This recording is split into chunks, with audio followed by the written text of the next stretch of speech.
You're in the Paracast, the gold standard of paranormal radio. And now, here's Gene Steinberg. The Paracast is brought to you by Audible.com, the Internet's leading provider of audiobooks with more than 100,000 downloadable titles across all types of literature, including fiction, nonfiction, and periodicals. For a free audiobook of your choice, go to audiblepodcast.com/Paracast. We are on location, aren't we, my friend? We are indeed. Explain to our listeners where we are and why we are here. Well, we're at the International UFO Congress, the 2012 edition, and this is the largest UFO convention, I think, in the world, if I'm not mistaken. And it also features a wonderful pool of Kool-Aid that true believers love to frolic in and have their way with each other. All right, explain to our listeners what you mean by the Kool-Aid. Well, I've really not enjoyed going to many of these conferences in the past because of the lack of critical thinking, I think, in a lot of the attendees. This year, though, we have a film in the film festival for the EB Awards, so I kind of made it my point to be down here for the whole soiree. And it's very interesting walking around and listening to some of the conversations of people that have totally suspended all disbelief in scientific rationalism as they go into booths and have scans for implants and buy little alien heads and little tchotchkes. I brought enough calamine lotion this year for the rashes that I tend to break out in, though, around these types of events. So, they scan for alien implants, yeah. Okay, scan for alien implants. How do you do that? I haven't checked out the technology. The guy evidently is a medical technologist, if you will, and he has devised some sort of interesting device that he waves over your body and implants show up. Of course, Stan Romanek has 4, count them, 4 in each arm. You know, the guy evidently is really popular with the anal probe set. Huh. It kind of reminds me of that statue you got. It looks like a thin, long something. No, it's an ET. It's actually an ET. Yeah, that's the EB. The EB? Yeah. Okay. Our film, It Could Happen Tomorrow, which is a compilation documentary representing disc 1 of a 5-disc set. We have 20 hours of some of our top ufologists discussing the disclosure topic. And I was asked to come in and co-produce the documentary, the standalone hour documentary that encapsulates the whole 20 hours. And we entered it into the long-form film category for the EB Award. And we won, and that's quite gratifying. And we also won the People's Choice Award, which is even doubly gratifying. No, it sounds like something that you really have to be proud of. You get the statue, you don't get like a check for $10,000. No, and a round trip to Tahiti or something. I am surprised it didn't win an all-expense-paid vacation to Sedona. How about an all-expense-paid vacation to Mars or something? I mean, that would be cool. I'd have to work out a little bit to get ready for the spacesuit, but... Well, you have to do a lot of walking. Right. Watch the hamburgers and the fries. Right. Exactly. And no ice cream sandwiches. No. No bagels. Cut down on the beer. Definitely cut down the beer. Yep. And you'd be all set to make that trip. Yeah. But, congratulations, because, you're standing in there, and things like this are very hard to predict. They are. I didn't think we had a snowball's chance in hell in winning because I've kind of disenfranchised myself with some of the open minds, true believers. My radical sort of views are not well received in some circles. Okay. And so it was very gratifying to see acknowledgement of a 3-year process of 1,000+ hours of work that went into this project. And then when they called us up and said, come on and back up for the People's Choice Award, that was, that was kind of sweet vindication, I guess. Now, how did this work? How do they make the selection? People's Choice, does that mean people who attend this event vote for you? Yeah, they have ballots at all the tables, and if you've seen the films, a lot of people, of course, haven't seen them all, but if you've seen a film that you like, you rate it from 1 to 5, 5 being the best, and then they tabulate while the other award ceremony is going on. They tabulate the results in the back, and then they announce the People's Choice Award winner right there. It's kind of like a People's Academy, basically, and because our film was very serious, it has historic implications in that it is the most extensive, in-depth look at the subject of disclosure. The other films were were nice, they were entertaining, but they didn't really have the gravitas. They didn't have all the big names in ufology. We had 25 of the top ufologists in there. I could rattle the list off. We've had them all on the show. It definitely kind of was head and shoulders subject matter-wise, I think, over the other entries. So it was really a no-brainer. One of our producers, Ronald James, who we're going to have on the show here in the near future, he told me he had to go back to L.A. before the awards, so he couldn't attend. But he said, "Oh, come on, Chris. It's not only are we going to win the best film, we're going to win the People's Choice Award," because it was a very serious project, and we really put a lot of time into it. It's interesting, though, I'm one of 3 dissenting views in the piece. Now, how does that turn out? You join me in saying this disclosure thing is not going to gain traction. No. We've been trying since 1955 in Major Donald Kehoe. Yeah, what part of that do people here not understand? Sure. I don't think there's a snowball's chance in hell that the government's ever going to admit that they've been lying to us for 60 years. And even if they did tell us the truth, we could never know if it was the truth because they've been lying. Because we don't believe the government. By the way, parenthetically, the microphone we are using to capture this episode of the Paracast is rolling down the hill. Is from Blue Mike. It is called The Snowball. And boy, the snowball started rolling down the hill, and we had some fun. The whole subject of disclosure, Gene, is one that, I've been very public about my feelings about the possibility that could ever happen. And I find it interesting that I was selected to be the one to put together an objective journalistic view of the subject. So I really had to bend over backwards, pardon the expression, to maintain a real objective point of view when I was editing and putting the piece together. Because now, listening to all the people, editing it, or listening to all the speeches, probably 10 times to get the edits right? 110 times. All right, 110 times. Okay, I was being conservative. Okay, So basically you heard this film 110 times coming down to the final edit. Then you listen to the final edit to make sure you don't have to tweak it. Mm-hmm. It's not a simple process, folks, making a professional caliber film. This is the real deal.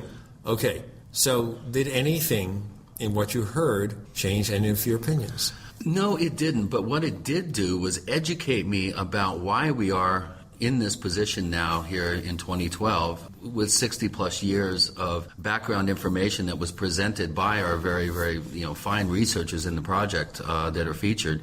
And what's interesting about this particular film called It Could Happen Tomorrow, which is an interesting title based on my opinion. But what's interesting is Jennifer Stein, one of our producers who we're going to be talking to, she came up with the idea, instead of interviewing these people talking into a camera, let's interview them talking to each other. So it's almost like you have an inside view on private conversations between ufologists. And that was a brilliant idea. And it really makes for compelling repartee between ufologists. And they're able to let their hair down and really give you some insight into their private thinking, and it just translates so well on film when it's a conversation between equals instead of having somebody under the glare of lights talking into a camera. Well, it sounds like something that is going to be a lot of fun to watch, especially the 5 DVD set. Yeah. Because you get to see, 5-6 hours of material? I think it's 2 hours per, so it's 10, 11. Oh, wow. It's like 12 hours, I think. Sure. 12 or 15 hours of material. Okay. Yeah. So this is an all-day session. Yeah, No, this is a real historic document. I think it really encapsulates the entire disclosure subject better than... But the question, of course, I guess we all have is, where do we go from here? Well, according to Steve Bassett, we're going to be doing the the latest White House initiative. Of course, I think his second go-around here, he's not put the word extraterrestrial in there, if I remember correctly. Okay, the first one got a decent number of people signing. Yeah. The White House got their third assistant flunky to sign off and say, there's no evidence that UFOs are spaceships. Goodbye. Exactly. In so many words. Yeah. So they have a second one now, which is trying to look into the Rockefeller Initiative, Lawrence Correct. Rockefeller, Right. who was a philanthropist, of course, part of the famed Rockefeller family, who got interested in UFOs late in his life and put money where his mouth was. He did, and he actually put money where my mouth was as well for 2 years, so I was pretty fortunate. We'll have to get into that and more. We're live on the scene at the International UFO Congress. You're in the Paracast.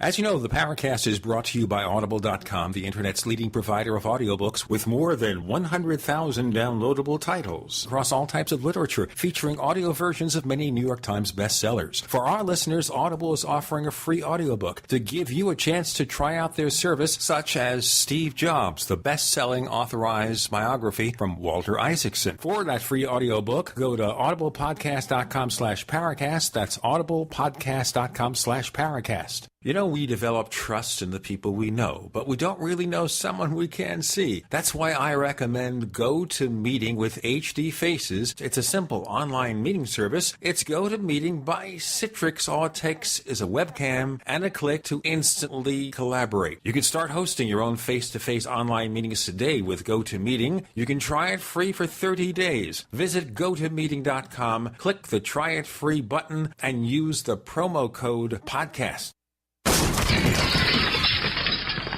That's what it sounds like when a burglar kicks in the door of a dark house that looks like no one is home.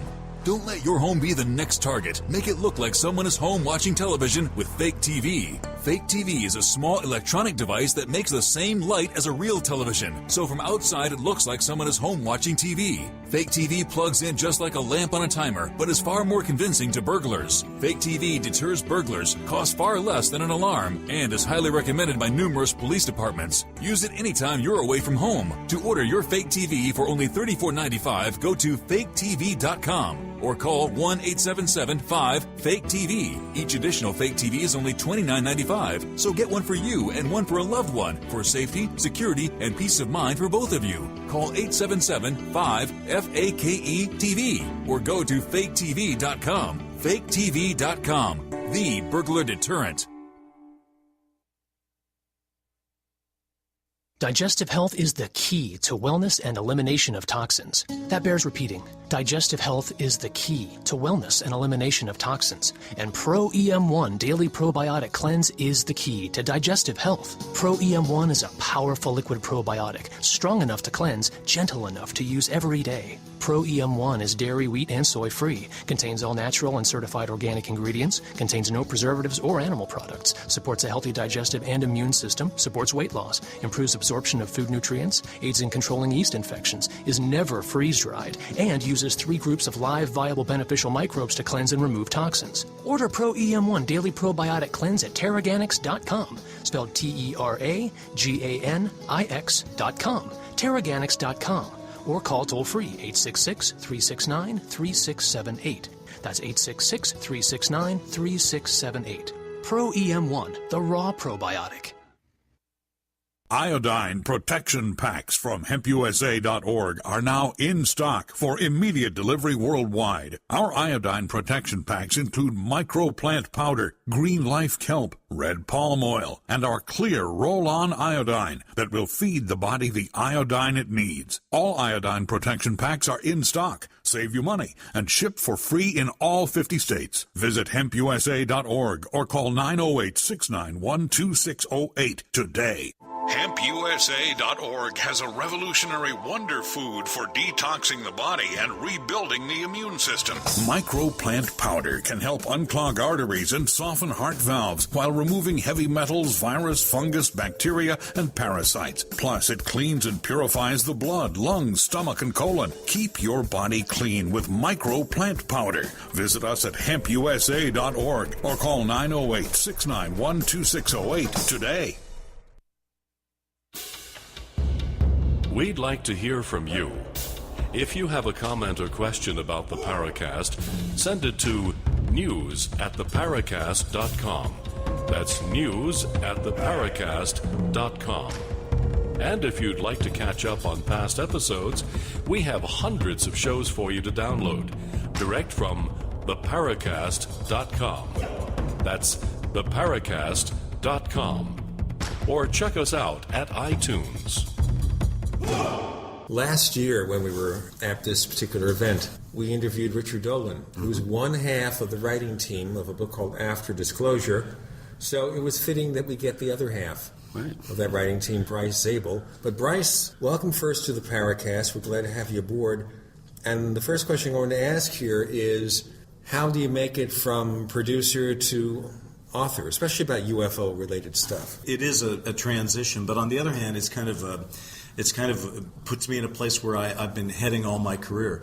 I started writing a UFO movie back in the 80s because I thought it was a great story. But I like to do my research, and as I began to research the content of that movie, which later was aired on the Sci-Fi Channel as Official Denial, I realized that there was a lot more to this than meets the eye, and in fact that it was likely true. At least the big picture was true, if not all the details. And once you realize that, as you guys well know and as your listeners know, you can't go away from that. You have to follow that thread. So I was lucky enough to write some projects that actually got made on this topic, and I continue to do that. And now I'm kind of living on both sides of the fence. The TV series Dark Skies. Yes.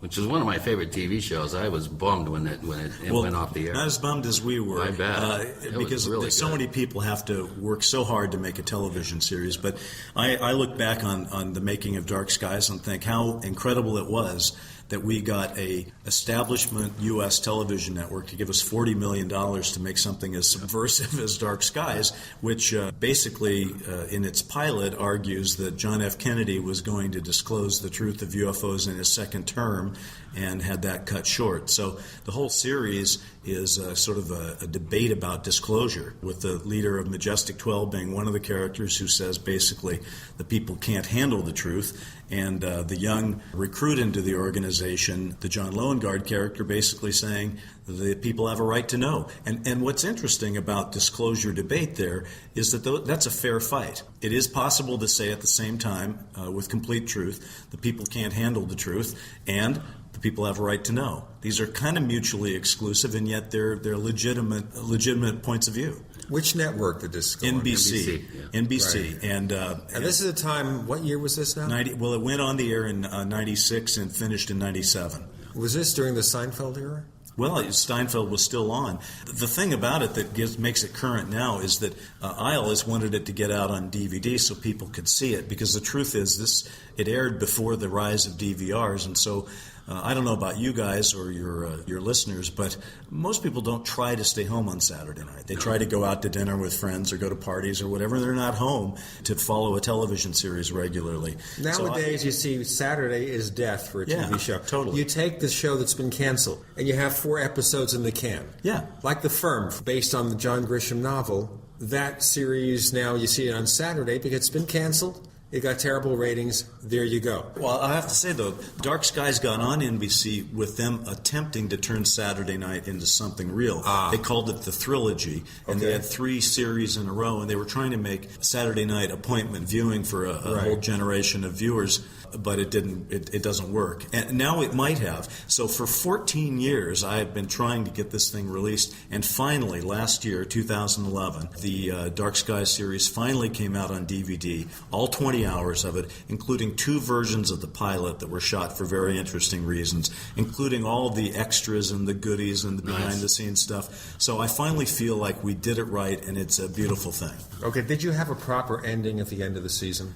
Proper enough. I knew that we were probably not coming back, so I gave it a strong degree of closure for that season, but left the door open, obviously, to continue it on, and it hurts very much that we never did get to finish it. What about like a movie of the week at Sci-Fi Channel? Is that something that could ever happen?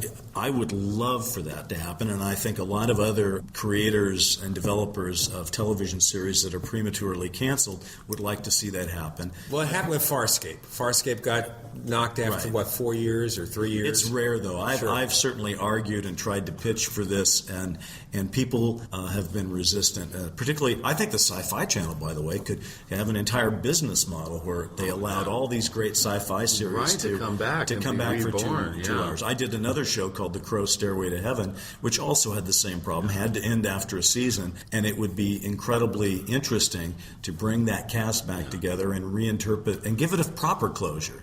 Give it some fun and make it a finale that's meaningful. Well, right now the Sci-Fi Channel on Saturday night, they have these grade C movies. Well, to be blunt about it. It'd be nice. They do. Because their model for those kind of movies is to spend almost nothing on them. Of course. And they may get one actor that you recognize from a genre series? Well, let me put it this way. I'd be more likely to succeed with a repremising of Dark Skies by going to Sony, who still owns who owns the show, and pitching them the feature film version of it than I would to get them to let me do a TV version of it to wrap it up. So it would be get $40 million and make a $40 million movie. Yeah, which wouldn't be expensive. I mean, imagine we spent. But it could be done. We spent $6 million on the Dark Skies pilot, which was a lot for a pilot. Sure. And this is the 1990s. Understand also. Let me put our listeners in perspective. $40 million in the 1990s is like $100, $120 million now. Whatever, I don't know how it converts, but it was a lot, and we were able to do good work. And that pilot is extreme. It was a period piece, takes place in the 1960s. That's cars and costumes and hairstyles,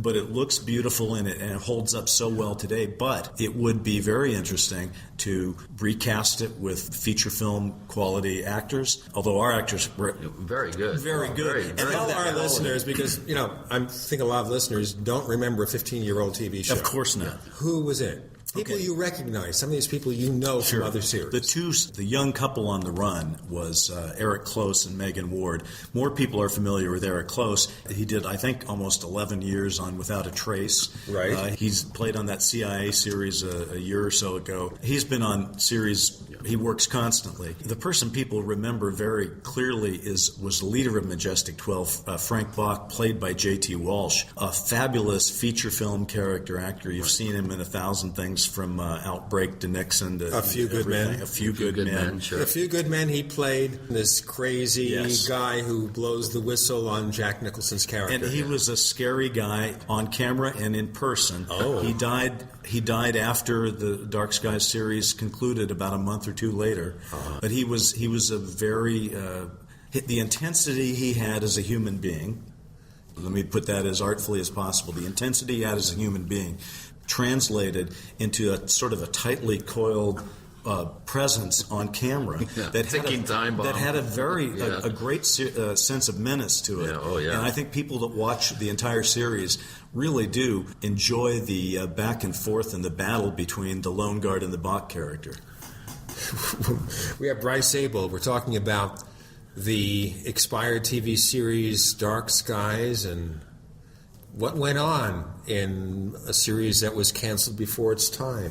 You're with Gene and Chris on location. You're in the Paracast.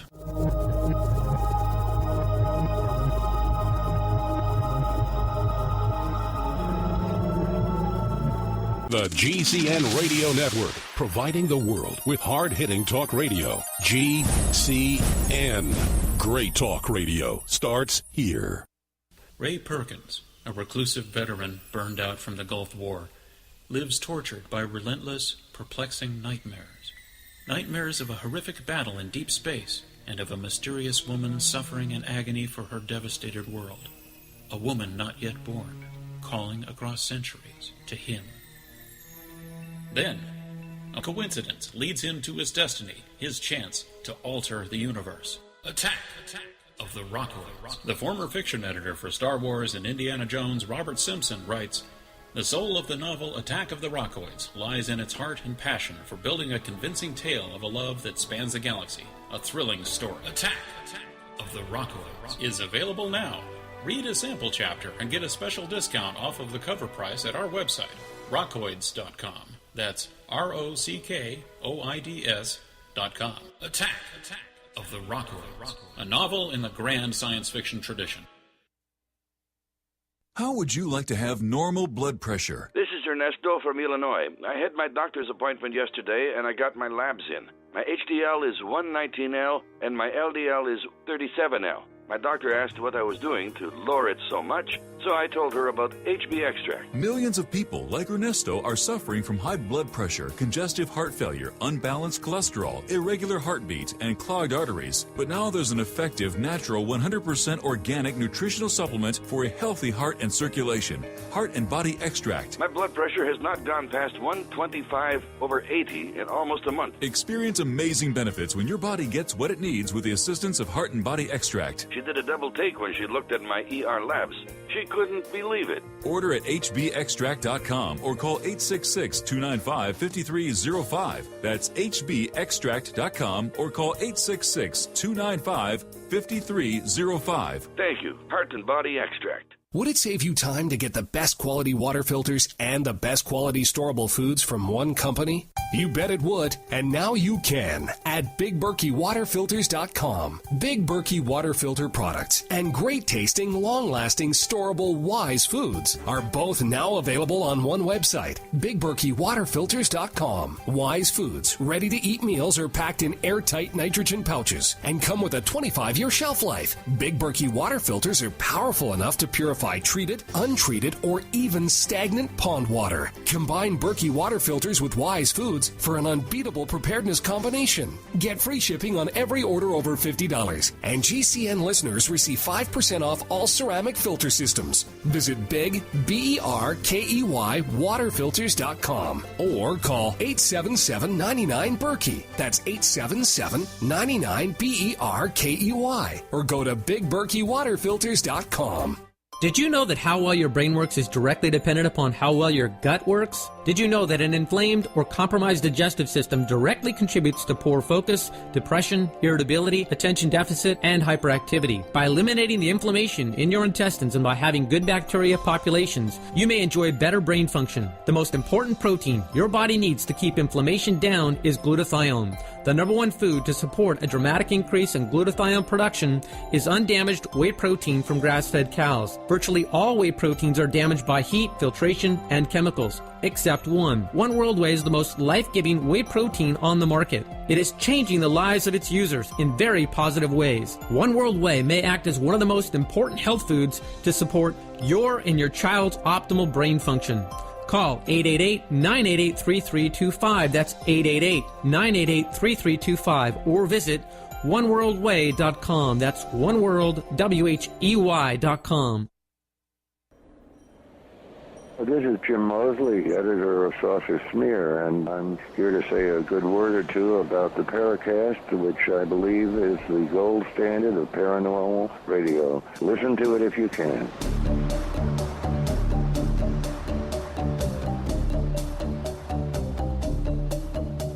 Back in the Paracast, on the scene at the International UFO Congress, where we have the award-winning filmmaker Christopher O'Brien.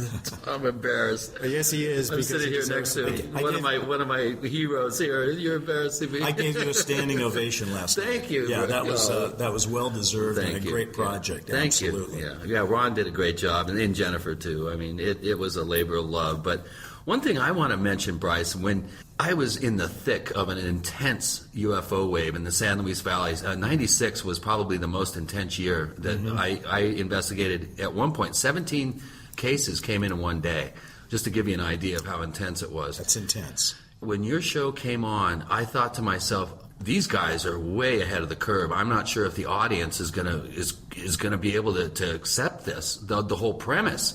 And I was so excited about the show, and I think you were about 10 years ahead of your time. I think it was almost too much for some people to wrap their heads around. And I think if a show like that had come out in, let's say, 10 years later, it would have been a huge smash hit. I don't care what night it was on, because you had the X-File thing kind of taken off, and people were starting to get aware of the more deeper, darker, sinister aspects of disclosure and the related subjects that Dark Skies covered. But I think a show in a feature film like that would be huge right now. I really do. Well, also you bring up a good point about the X-Files, which is a phenomenally terrific and successful show.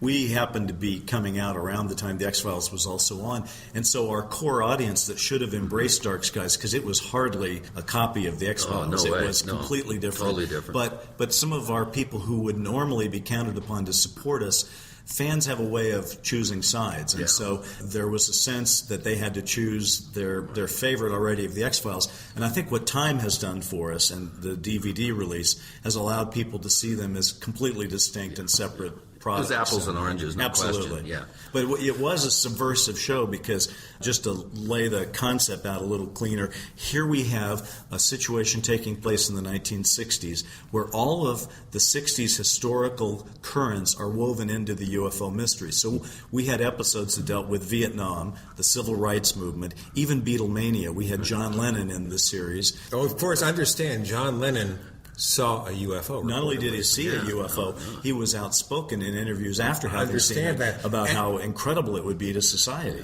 And he mentioned it in one of his songs. Well, yeah. Yes. There's UFOs over New York, and nobody seems to Strange care or days mind. indeed. Strange days And indeed. I ain't surprised, I think is the line. Right, I ain't too surprised. Now, what's interesting is that would have probably been a better sighting, except that when Lennon saw it, he was naked, standing on his porch. rooftop. So here you have a UFO report, and John Lennon's naked on his rooftop and was historically known for certain drug use. So, of course, that was an easy one to bat down. And yet, I think May Pang has come out and said without any shadow of a doubt. I mean, she shared the experience Absolutely. with him. So, yeah. I think it really happened. And, of course, who better for it to happen to than John Lennon? Yeah. We should mention also, for those who don't know the history, May Pang is this woman who replaced Yoko Ono At Yoko's behest, Yes. I might add. for about a year or so. Yeah, Exactly. absolutely. When Yoko and John were on the outs. I met May Pang when I was working at ABC back in the 80s. Totally nice lady, and I enjoyed meeting her, Let's move on and talk about your new project. Yes. This is really exciting. The little that I know about it, now I get to hear the full scoop here. I've actually got two things that are sort of occupying my life right now. One is a book called AD After Disclosure. Yeah, well, and the of other course, is the movie that I'm trying to put together called Magic Men. Okay, I'll tell you what, let us go ahead first and remind people about After Disclosure. This is a book that you wrote with Richard Dolan. Yes. And you assume in a certain thing that's going to happen that ultimately there will be some kind of revelation and or disclosure of UFO reality. And I think we should get into that because the movie that Chris won the award for, that's showing people discussing disclosure, most of whom accept the possibility, as I gather you. You expect at this point the government has guilty knowledge about UFO reality, right? Well, I do, but I would back off it slightly and say that the way I would define disclosure is simply that someone who seems to be in an official capacity, whether it be a president, a prime minister, or a pope, simply acknowledge a basic fact that some of these things that are flying around in the skies, not all of them, some of them are from someplace that isn't here, and they're advanced technology flown by somebody that isn't us. Right. All right, that's a pretty basic consensus kind of view. That's a good way of putting it. But that if we acknowledge that or are forced to acknowledge it, I don't think anyone's behind the scenes is planning some big announcement. But if events cause it to be something that's on everybody's mind and some kind of acknowledgement does happen, Richard Dolan and I wrote what we feel is the Rand Corporation version of analyzing how that would change the world. Okay, well, obviously we can see where the opposition would be. Yes. People who do not want that to happen, not just organized religion, but the oil industry, industries of all kinds would be impacted because overnight they are rendered obsolete. As my friend Richard Dolan says, the one thing you can say about these craft flying around is they're not flying around on gasoline. Yeah. So that does revolutionize things. Once you realize they're from someplace that isn't here, they've got a power source that isn't ours. Right. Well, the other issue, of course, is how far the government has gone in learning anything. Obviously, the consideration is national security, a number one, numero uno.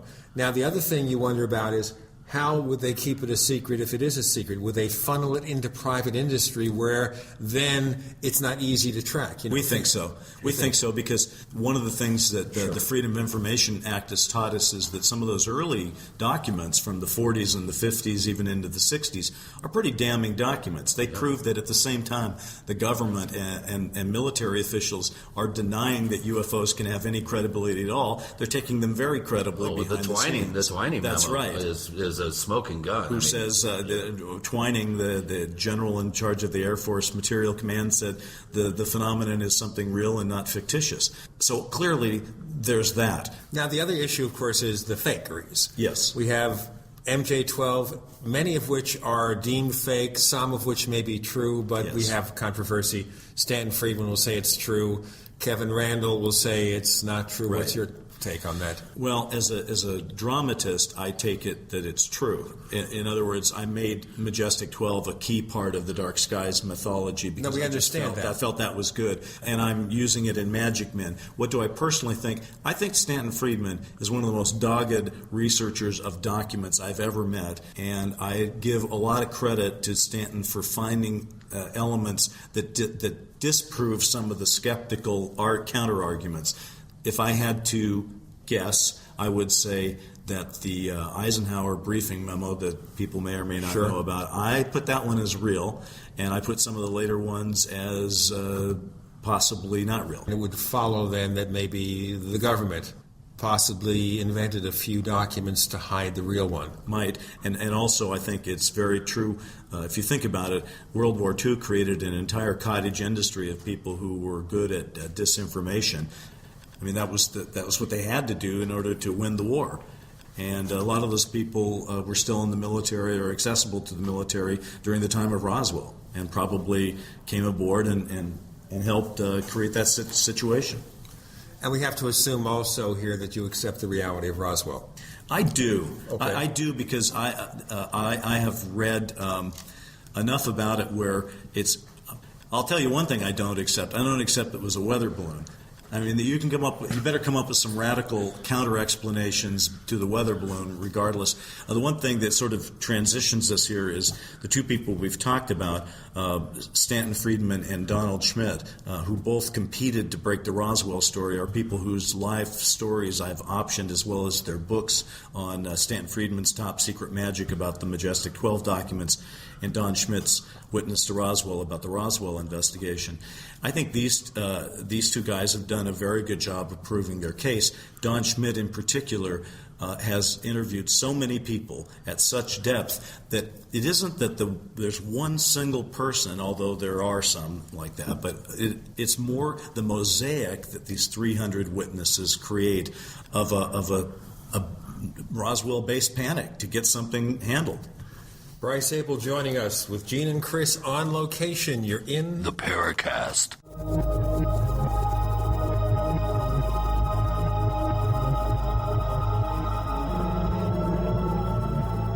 America's #1 source for independent talk radio for over a decade. We are the GCN Radio Network. We also have swag. You know, we have all these exclusive Paracast things that you can buy. We've got 60 or so different items, and entails T-shirts, sleeves for notebook computers, iPad cases, mouse pads, the Paracast Jumbo tote bag, all sorts of T-shirts and jackets and stuff like that for men and women. We have a Paracast aluminum water bottle. All this stuff, you go to store.theparacast.com, store.theparacast.com. What makes it special is that the items are the best quality, great T-shirts, fabrics, and they have our official logo on them. That's what makes them special, in multiple sizes and colors. We even have stuff for children, stuff for women, stuff for men. We have all sorts of sizes, like small up to X large. A lot of good stuff. That's the swag from the Paracast. You go to store.theparacast.com, stop by, and take a shopping tour. Are you still a traditional smoker? Now experience a new lifestyle and try vaping with e-cigarettes by LeSig. Imagine no ashes, stains, nasty smell, or coughing and hacking. With LeSig e-cigarettes' revolutionary microelectronic technology, rechargeable battery, and unique replaceable cartridge, you'll get all the benefits and satisfaction of smoking without the hazards. Choose your taste from a wide variety of our new American-made Vaporead e-liquids at LeSig.com. And LeSig smokes the competition by serving thousands of worldwide customers with real people customer service, fast, free, same-day shipping, and a 30-day warranty and satisfaction guarantee. So are you ready for a new vaping lifestyle? Then call 870-518-4307. That's 870-518-4307. Or visit LeSig.com, spelled LECIG.com. LeSig e-cigarettes for today's modern smoker. Listeners are discovering a simple way to earn money. We're talking quit your nowhere job and work from home type of money. IncomeAtHome19.com has come to us for listeners who want to work from home. Listen to this. I have to tell you, it's the best decision that I ever made because we replaced my income and my husband's income. This business has allowed us to quit our jobs, and we're both at home full-time and loving it. Best decision I ever made. Listeners, IncomeAtHome19.com is A+ rated for their business ethics. They're affiliated with a multi-billion-dollar company, and they do business in over 75 countries. No selling soap, no pressure, no cold calling. They bring money-making opportunities to your computer, either full or part-time. If you're ready to make a change and start earning money from home, go to IncomeAtHome19.com now. They're even giving away $1,000 to someone just for checking them out. Visit IncomeAtHome19.com. IncomeAtHome19.com. That's IncomeAtHome19.com. Healthy soils grow healthy plants. So before you plant your survival garden this year, is your soil healthy? Maximize your crisis garden soil with EM1 from Terraganics. EM1 Organic Soil Conditioner, Fertilizer Amendment, and Compost Accelerant provides healthier gardens and faster, efficient garden composting. EM1 from Terraganics.com quickly improves soil structure by increasing nutrient availability and converting organic matter into soil humus. This improves seed germination and root growth, improves plant quality, size, color, flavor, nutrient value of fruits and vegetables, and improves shelf life. And when rain is not in the forecast, no worries. EM1 improves moisture retention in soils, helping reduce drought stress. Just like you prepare all else, prepare your crisis garden for maximum yields with EM1 from Terraganics.com. Order now at TERAGANIX.com or call toll-free 866-369-3678. That's 866-369-3678. Terraganics. Life's getting better. Hi, this is nuclear physicist lecturer Stanton Friedman. You are listening to the Paracast, the gold standard of paranormal radio. Bryce Zabel joining us on location at the International UFO Congress just outside of Scottsdale, Arizona. With Gene and Chris, we are all in one room, a press room. Yeah, this is fun. I like this, Gene. Can I try one thing? Yeah. The Paracast. Does that work? All right. How was that? As a matter of fact, we're going to record that, and we're going to make it a ringtone. The ringtone I have, by the way, right now. I live for that. That's fantastic. You like ringtones? Oh, my gosh. All right. While you're talking, to be a ringtone I'm going to play my ringtone. It gets no better than that. As we talk about this. Yes. Now, we're talking, obviously, about you putting things together. You're trying to create science fiction, good quality science fiction. You're entertaining people, but you're using a factual basis, right? Which is very important. And when people call me on the phone, they change my ringtone. Well, they change my ringtone. That is not my ringtone. We're going to change your ringtone. That's right. So that's right. This is a conspiracy. As long as they don't ring your bell, Gene. Yes, that's right. The conspiracy. They've changed. There you go. There you go. I really don't think that's your ringtone, though. No, it's not my ringtone. But I like it. I like it. Don't get me wrong. It's only rock and roll. Yeah. I like it. All right, let's talk about this now. Yes. Okay, so there are basic assumptions in your mind that you're taking real events or what you perceive to be real events. You're now going to try to develop a science fiction movie, quality science fiction movie, and this isn't easy because there's a tendency in Hollywood, as you know more than I do, a lot more, to just overproduce the special effects, overwhelm the senses. We got to have the 3D. You know, years ago it was just getting the 8 channels, in the movie theater, whatever it was, the THX sound, and now it's got to be the 3D, which can be good, bad, or ugly depending on the film. So in thinking about this, not just the plot, and we'll get into the concept of the story, but also in the production values. How do you get away with a science fiction movie not being a $200 million extravaganza anymore? Well, in the case of Magic Men, you don't call it a science fiction movie. You call it a docudrama. You call it a dramatic movie based on real events, which is how I look at it. I think there's enough people doing alien science fiction movies. Right. There's been thousands done, it seems like, since the 50s, that I don't have to. I think there is room for the counter-programming where someone takes something based on the true ufological events that have have occurred and gives them a vibrant life that will, of course, use special effects to bring to life some of these accounts, but that's not what it's about. If you look at Magic Men, our MAJIC, by the way, Magic Men, it is not a science fiction movie as much as it's a telling and a visualization of the race to break the Roswell story. And that, to me, is a combination of All the President's Men and JFK, and nobody would accuse them of being science fiction China movies. syndrome thrown in there, too. I think what we're looking to try to do is create the crossover event movie that has not occurred in ufology and that needs to occur. Okay, you've heard, of course, about the Dream Team that Kevin Randall... I heard that Don and Kevin are talking again, which is kind of a crazy concept given what I know about how they broke up, but sure. Okay, well, understand, we had a couple of episodes of the Paracast where we had Kevin Randall on. We also had Jim Moseley, the famous saucer smear guy, who believes to this day it's a balloon. Yeah.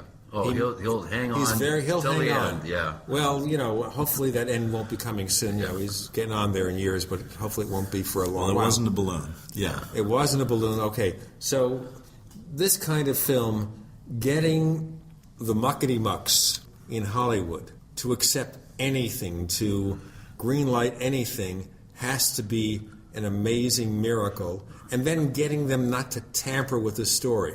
Well, those are two separate challenges. But I don't think it's hard to get someone to greenlight something that's of quality. If you have a compelling story of quality. So I think the story of Breaking Roswell has global significance, and therefore a studio could see it airing in China or anywhere around the world. So that would make it more likely for them to want it.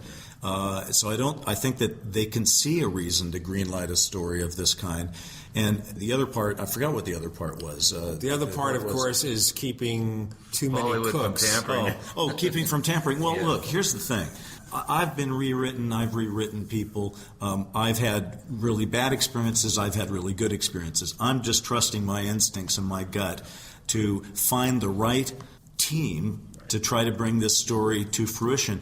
I'm a collaborator at heart on this. I feel like if the right director, for example, or the right studio or the right production company came in to partner to bring this vision to the screen, I'd want to hear what their notes were. Yeah, good ideas are good ideas. Yeah, I would. Anything that it is true though. Once you sell it or option it to somebody, then they get to do it their way. So you better like and trust the people who you've gotten in business with, and I hope to do that. Well, maybe also getting a proper director to help you. Right, but I mean, again, that's possible. I think, though, the first place I go is I've got to lay out a compelling, dramatic story that only tangentially is about UFOs, that it's about the characters of Don Schmitt and Stanton Friedman, and also in our film, also about Congressman Stephen Schiff. It's about these people trying to investigate Roswell, facing the same kind of obstacles that, say, Woodward and Bernstein faced, and their boss, Ben Bradley, and try to tell it from a very human point of view and try to tell it from a mystery that's being, broken apart. Stephen Greer has mentioned publicly, even and privately, that he suspects that the rapid demise and death of Congressman Schiff may have been some nefarious elements involved in that. How are you going to come down on that? I think, let's state the fact. Congressman Stephen Schiff was the first official congressperson who was attempting to have the Roswell case investigated because it occurred in his district, and he felt his constituents would want him to look into it. The man Tell our listeners more about his life story. Stephen Schiff was a prosecutor. Okay, so he's a guy that believed in going to crime scenes, who believed in getting facts, who believed in getting witnesses to put it in writing, and credible witnesses, who didn't believe in second and third hand but first hand. Right. He's an interesting guy. He ends up investigating, asking the General Accounting Office to investigate, asking the U.S. Air Force to investigate. He gets stonewalled. He gets angry. And guess what? At the age of 51, I believe it is, that's still, by my book, still a young man, he gets a raging, fast-acting cancer and dies. And what year is this? This happens, he dies in 98, I believe. The same year that Sherry Adamek died, and the same year that Stephen Greer developed melanoma as well. So, I mean, Greer seems to think that the three of them caught it all around the same time. Of course, can we take Greer? I was around. I watched Sherry disappear from... No, I understand that. The question is, Greer is hard to take. If you're asking, though, what point of view will the film have? That was my question. You know, I think the answer is the film doesn't have to say I'm not going to write into the film scenes of Congressman Schiff being given cancer, such as that would exist. But you can hint around at that possibility. I'm going to raise the questions, and I will say this: Congressman Schiff, Stanton Friedman, and Don Schmidt all talked. Schiff was a person. The dramatic license of our film is to see that Schiff is, see scenes where Schiff is involved, and then to simply acknowledge the truth. The man died of cancer. Galloping cancer. Galloping cancer. We'll let what kind of cancer? Melanoma. It was melanoma. Yeah. That can do but it. It was very fast acting. And I think we'll leave. Sherry Adamek died of the exact same thing within weeks. If we do say Stephen Greer had... His surgeon buddies have been cutting it out for years. And it was bilateral, too, which is doesn't normally Now, does Greer believe that there was something sinister or just Mother Nature? Oh, he absolutely, does. Yeah. He's obviously a physician.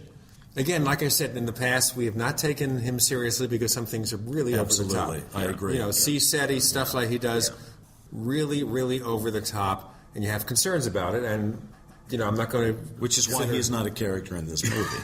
Okay, well, that explains a lot. But okay, so he thinks there's something sinister, so how do you go ahead and give somebody cancer? Do you just inject the cells? No, there's. I've done a little bit of research on this, and there really is no acknowledged way of doing it. But of course, you hear stories about the abilities of directed microwaves and other sort of energy weapon type stuff that could, in theory, manifest that sort of condition. But I don't think. I think it's beyond coincidental that the three of them should get the same type of cancer, virtually at the same time. You don't assume that with cancer that you just breathe the wrong thing and suddenly you get cancer. But on the other hand, that is a level of implication I don't think the film has. The film doesn't have. You wouldn't want to do that. What I want to do with the film is I want to introduce Don and Stan as living, breathing, vibrant characters who are flawed characters. If you know the two of them, they're very different people, and you know how hard they fought against each other, and we want to capture that. And we want to capture, if you think about it, the nation had Watergate to investigate. We got Woodward and Bernstein in the Washington Post. Now, let's take the potential of the UFO cover-up, which is a really big issue. And what do we get? We get a retired nuclear physicist and a postal worker. Bryce Zabel joining us. You're with Gene and Chris. You're in the Paracast.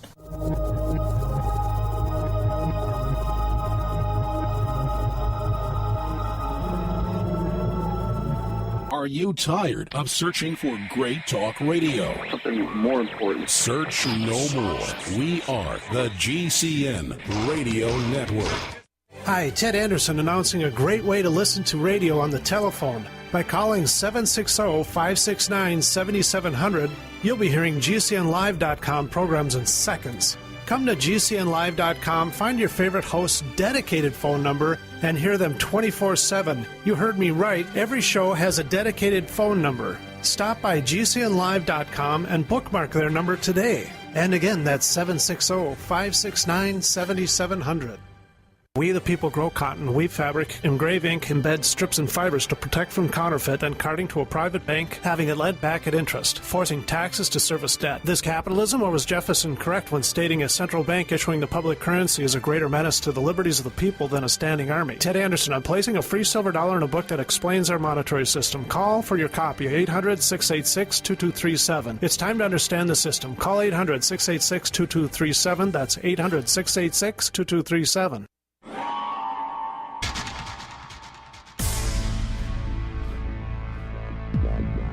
Welcome back to the Paracast, the gold standard of paranormal radio. And now, here's Gene Steinberg.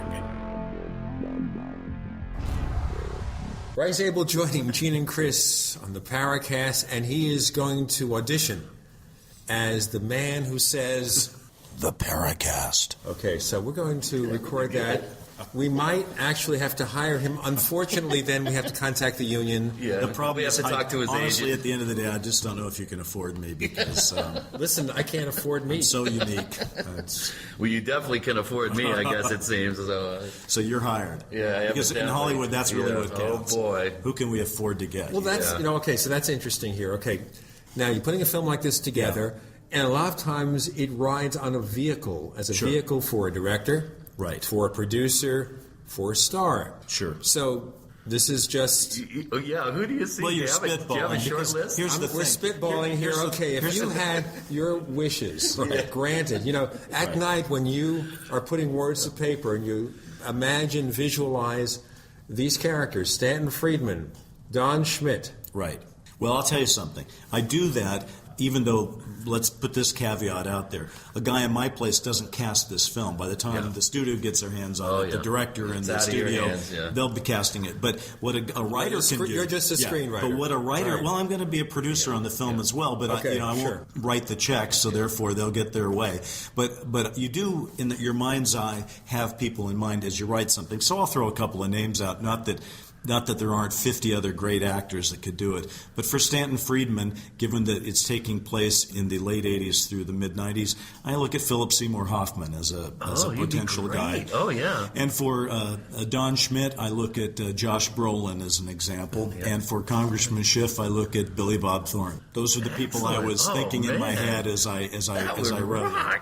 Oh, man. So do you see what I'm looking for? I want this film to be a crossover hit where people like these actors and can see them as characters, and when they hear about the film Magic Men, they're not saying, "Oh, is that a UFO movie?" They're saying, "Wow, I like these guys. It looks," and the clips, the trailers will have some humor in it. Because there is character humor in the battle. If you think about it, the forces of secrecy have trillions of dollars at their disposal, and these guys don't have anyone to pick up the tab at the Denny's. Right. So it's really the underdog. The way we describe what the film is about is to say it's the story of two down-to-earth guys chasing a story that is out of this world, right? Yeah. And that's the high concept of the whole thing. Yeah. So maybe you'll see that. And certainly you look at someone like Stanton Friedman, who, basically every project he worked with as a nuclear physicist, they failed. They didn't work. Right. He became a UFO by default. Investigator by default. And yet, let's give Stanton his due. First, the guy, he's a very, very bright man, and he's the guy who, through sheer dumb luck and being in the right place at the right time, finds Jesse Marcel, which is great. Stan was in a hot, humid television station in Louisiana when doing another interview about his standard stunt speech, when the guy said, "You really ought to talk to this Jesse Marcel guy." Think about that. Yeah, that's how history changes. Yeah, that's huge. Oh man, talk about being in the right place at the right time. And it wouldn't have happened probably without that. Or it would have happened, but somebody else might have gotten it. Right. He just it would have taken forever to happen. Right. Instead because obviously Jesse Marcel at that time in his life had enough and was ready to tell his story to somebody. Right. He had just reached that place in his life. Yeah. It was parenthetically, you ever take any serious attention to that other case in Aztec, New Mexico? Well, I do personally as a student of ufology and all that. In terms of Magic Men as a film, there's only so much you can cover. So I don't look to that as part of this film. You have 115 minutes to tell a story. How about the other additional crash sites, the Plains of San Augustine? Is it going to be a single event, or are you going to hint around there? Well, here's what I think we want to do, is we want to the extent that there's a debate about whether it's an escape pod or two craft, a mid-air collision, that kind of stuff. You want to put skip crash. Right. You want to put those debates into the voices of your characters and let them argue about it. But that's not what the movie's about. The audience will be watching those two people and saying, "My God!" Or if you were Stephen Schiff being briefed by Stanton and Don, and they were arguing about a couple of those issues, you would say, "Wait a minute! You're asking me to believe that a spaceship flies across the universe to come here and then crashes in my congressional district because it blows a gasket, and you guys want to argue about whether there were two of them or an escape pod." Right? If you were the congressman, you'd say, "I'm not really ready to get into that level of minutia." Let's just get into the core stories. Is really a spaceship. But then, of course, comes to the other part of it, which we have to ask here about Roswell. Sure. They capture the wreckage. They take it somewhere. Yes. Are you going to focus on that at all, or try to show that, or is it all going to be inferences from the characters? We're using... Look, these guys interviewed hundreds of witnesses. While I'm willing to take a lot of dramatic license with Stan and Don as characters to create a movie in a structure that and time compression and all these things that you have to do for dramatic license, what I'm trying not to do is to put new words in the mouths of the witnesses. So in fact, we'll be dealing with some of the issues you talk about there, but through the voices of the actual witnesses with nearly verbatim testimony from them. But you're not going to show the events or even try to. No, we are. Oh, you are? Okay. Yeah. But for example, the difference is if you have someone telling you a story and you illustrate that event, you're not saying the event happened just that way. You're illustrating what that person has said the event. He's describing something and then you show it cinematically. In some cases, sure. and in others not. There's a lot of different tricks, and like I said, on the way to production, let's face it, you could shoot it all and you could cut it because you're long, or you could write it all and the director comes in and says, I want to do it in chronology, or one never knows. All I can say is my production partner, Don Most, and myself intend to stay as involved as we possibly can to try to make it the best quality picture that we can. And sometimes you get really, really lucky, and sometimes you don't, but we're going to try to find our good luck. Yeah, it's a great project, and it has tremendous potential because so many people are fascinated by the Roswell scenario. Right. And nobody has, besides Paul David's film, which I think was well done. Yes. Nobody has actually looked at what has happened for the story to break in 79, 80, when all this stuff really finally became exposed in a big way in the public. And no one has ever looked at that. And the thing is also about Roswell, which is very important. We keep saying this is going to be the last Roswell show. And then we bring on guests who may have had some peripheral involvement in Roswell. And we say, you know what? Let's go to other stuff. And guess what? All they want to know about, all the listeners ask about, is Roswell. It will never go away. It's the kind of legend that you can't knock down. Which is why we might be able to get the movie made, because everybody in Hollywood wants an international project. Right. That's the gold standard of Hollywood right now. Roswell, in fact, they make more money internationally than nationally. I bet if you look at the biggest films right now, they're out right now, even the last Mission Impossible film, the Sherlock Holmes movie with Robert Downey Jr., if you look at the box office receipts, the overseas receipts are about 60, 70%. I'm willing to bet that if you went to China and stood on a street corner in Beijing and said Roswell, people would understand what you were talking about. So I think that's one answer, but I think Paul Davids did a great job with Roswell. But A, it was on Showtime, and a lot of people didn't see it. And B, it was on Showtime. In other words, it wasn't a feature film, all right? And then C, it was completely a story of Roswell. So therefore, a lot of people could, those of us who are interested in this kind of stuff definitely want to see it. But do your next door neighbors want to see it? Maybe not. But if I can create a crossover film where it seems to be about the characters and the investigation, and that's my way into it, and it's not just the telling of the story, it's the telling of the investigation story, then I might have that crossover moment where people say, I saw that movie, I laughed, I cried, I was upset, and at the end of it, I've got a lot of questions. But who's the female lead? Who's the female lead? Yeah, there are some women in it, but the truth is, I think you could argue that there are a lot of films that just have two men in the leads, and I think that look at everything from. Trading Places to, every... Well, Trading Places, of course, had Jamie Lee Curtis. What a bad example I just came up with. I'm just saying... I'll show you down. You could have a really hot research assistant. Listen, there's women in it. And I just don't want to tell the whole story right now. But there's nothing wrong. If you look at a lot of buddy cop movies, those are usually two guys. Bryce Zabel joining us. You're with Gene. You're with Chris. You're in... The Paracast.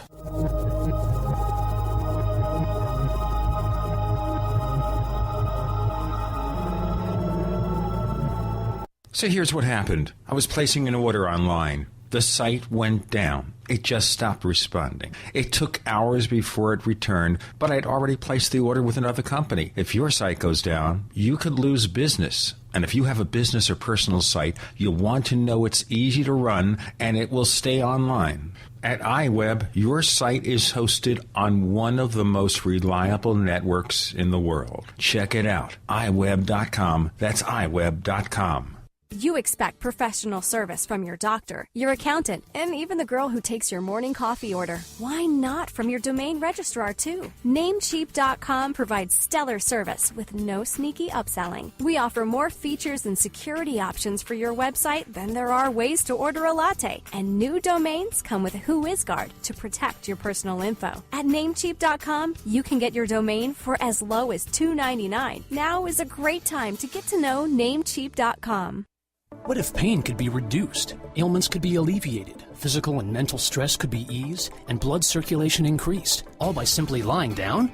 Introducing the original Biomat. The Biomat is an FDA-registered medical device that combines deep-penetrating infrared space-age technology and revitalizing negative ions with the incredible healing power of amethyst crystals. A Biomat can boost your immune system, relieve pain and stiffness, reduce stress and fatigue, and assists in detoxifying your body. Join the thousands of people reporting relief from chronic pain, fibromyalgia, arthritis, sports injuries, insomnia, and much more. Each Biomat comes with a lifetime trade-in and 3-year warranty. Learn more at bio-mats.com, spelled bio-mats.com,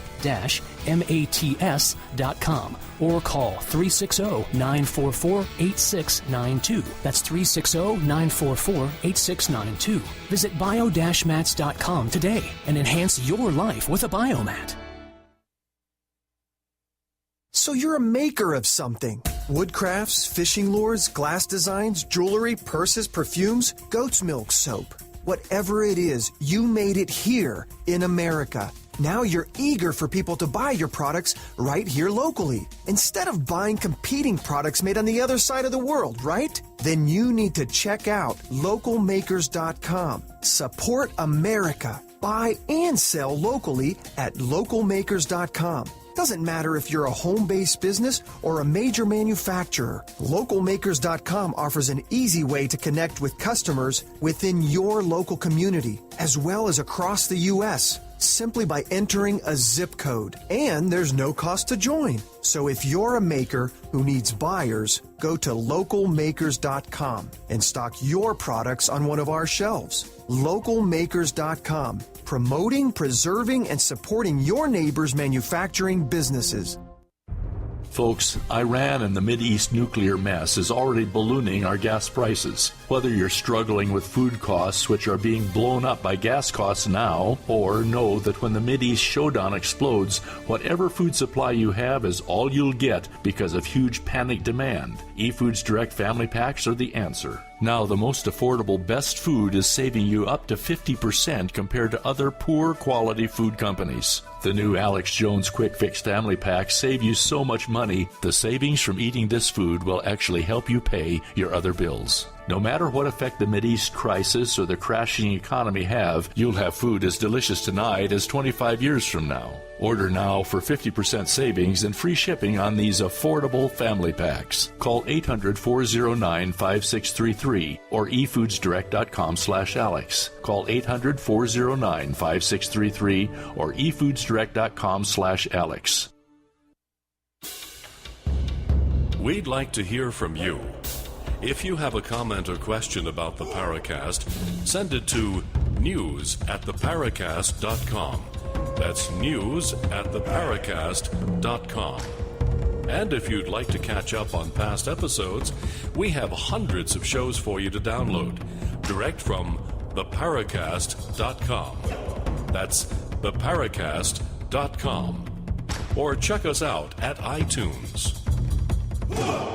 You're with Gene, you're with Chris, you're in the Paracast. Bryce Zabel is auditioning as our new Paracast voice.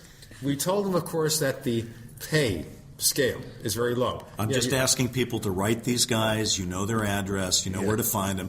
Tell them how much you enjoyed that. All right? Thank you. Good, yes. I'm not trying to take anything away from you, but hey, the forum will light up with that one. This is a tough economy. It's a dog-eat-dog world. People got to go for what they need.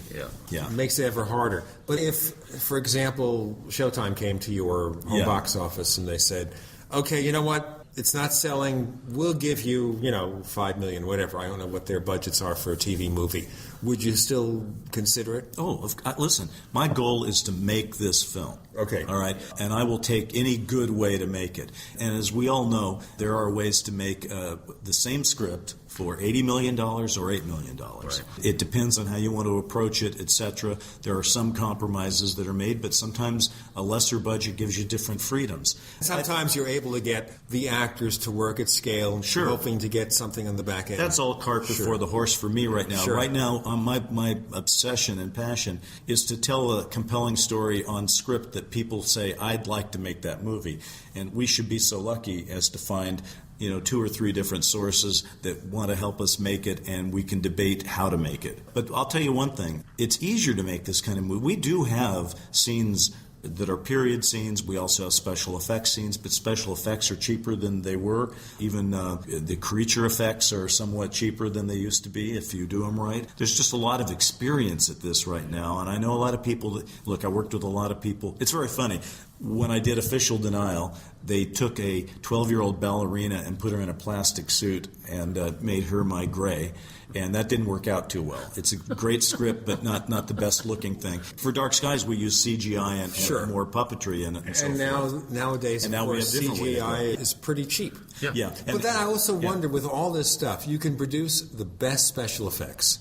Not expensively. Right. So why are they spending $250 million to send John Carter to Mars? Must have a good caterer on site. Because the truth about expense is you want to shoot as much of it as you can and put as few things into it that are CGI as possible. And with John Carter, I'm assuming the percentages of CGI versus reality is very high. Same with Avatar kind of thing, where the entire world you're creating is you've got teams of hundreds of people working on every frame. We won't be doing that in any of these movies. And I don't want to. I want to go make a movie. I want to get actors and put them in a hotel room arguing with each other about something and let them act the hell out of it. Give them a great script. That's what I'm trying to do right now. So at this point, you're finished with the script? I'm finished with the first draft, and Don Most and I'm going through straightening out a few misassumptions I made at the first draft and fixing it. Probably be out, taking it out within a month or so. Okay, so then you go to the people who can finance the project. This is where I'm uncomfortable talking about it on the radio, because the truth is I don't know exactly what road that will take. I will take any road that looks good, and right now my focus is on writing it, and then in about a month I'm going to focus on selling it. Right. But there's lots of people who would enjoy this kind of material, and it is a crossover. It's a suspense thriller with characters that you like and love, told about the greatest mystery of our modern age. What more could you ask for in a movie? And parenthetically, we look at getting money for things and getting money for something in Hollywood, and we know that, if they like what you do, they'll just open the bank account and just give you all sorts of money. If they're moderately skeptical, maybe they'll give you less money, but you have different options. I'll be honest The point is here, I have to ask you, though, one of the things that we raise in the Paracast is, all right, you got $40 million. You got a network to give you $40 million for Dark Skies. Why can't we give somebody out there give $40 million to do UFO research and learn what's going on?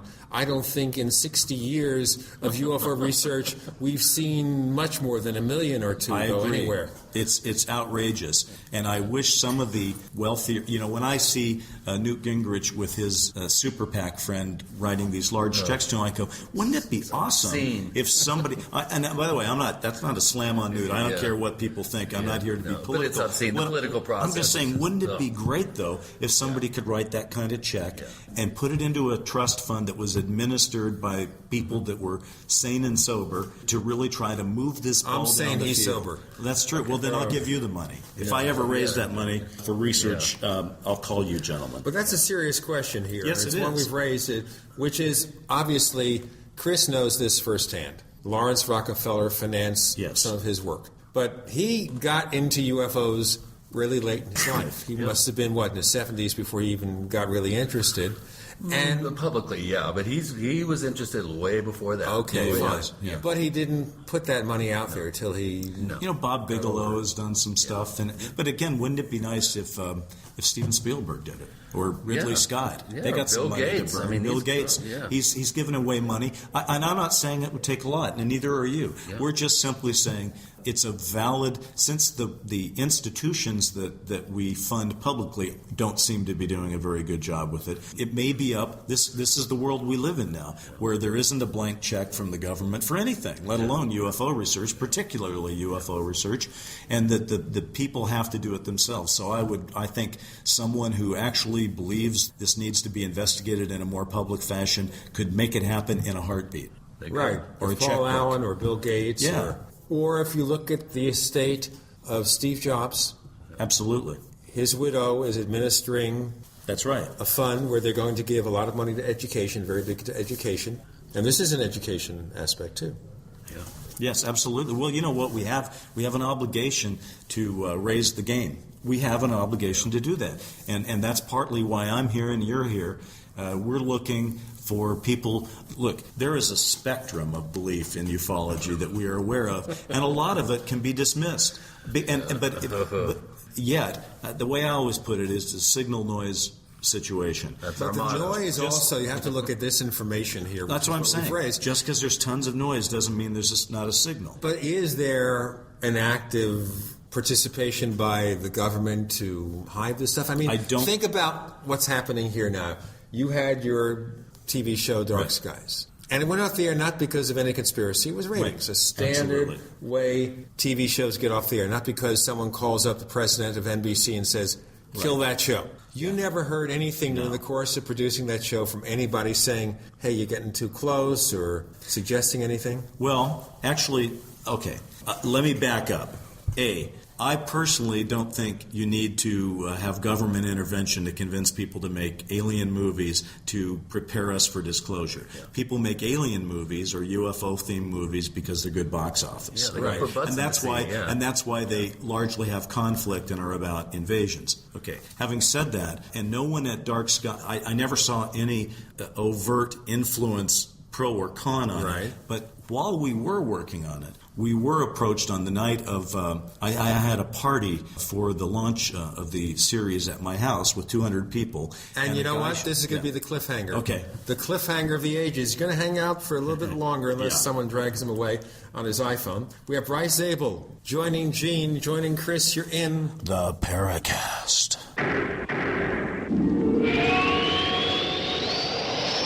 The GCN Radio Network, providing the world with hard-hitting talk radio. GCN. Great talk radio starts here. Ray Perkins, a reclusive veteran burned out from the Gulf War, lives tortured by relentless, perplexing nightmares. Nightmares of a horrific battle in deep space and of a mysterious woman suffering in agony for her devastated world. A woman not yet born, calling across centuries to him. Then, a coincidence leads him to his destiny, his chance to alter the universe. Attack of the Rockoids. The former fiction editor for Star Wars and Indiana Jones, Robert Simpson, writes, the soul of the novel Attack of the Rockoids lies in its heart and passion for building a convincing tale of a love that spans the galaxy. A thrilling story. Attack of the Rockoids is available now. Read a sample chapter and get a special discount off of the cover price at our website, rockoids.com. That's ROCKOIDS.com. Attack of the Rockoids, a novel in the grand science fiction tradition. We all know that Berkey Water Purification Systems are the most trusted name in water filtration. As an authorized Berkey dealer for over 6 years and serving thousands of satisfied customers, the Berkey Guy offers amazing specials for Berkey Water Filtration Systems. The Berkey Light Systems include a set of self-sterilizing and recleanable black purification elements that purify water by removing chlorine, pathogenic bacteria, cysts, and parasites to non-detectable levels and remove harmful chemicals such as herbicides and pesticides. Order the Berkey Light Systems system today, complete with 2 black Berkey elements for only $231, and the Berkey Guy will ship your order free of charge. With the purchase of a Berkey Light, the Berkey Guy is also offering a set of fluoride and arsenic filters for only $39.99. That's over 30% off the retail price. Call the Berkey Guy at 1-877-886-3653. That's 1-877-886-3653. Or order online at GoBerkey.com. That's GoBerkey.com today.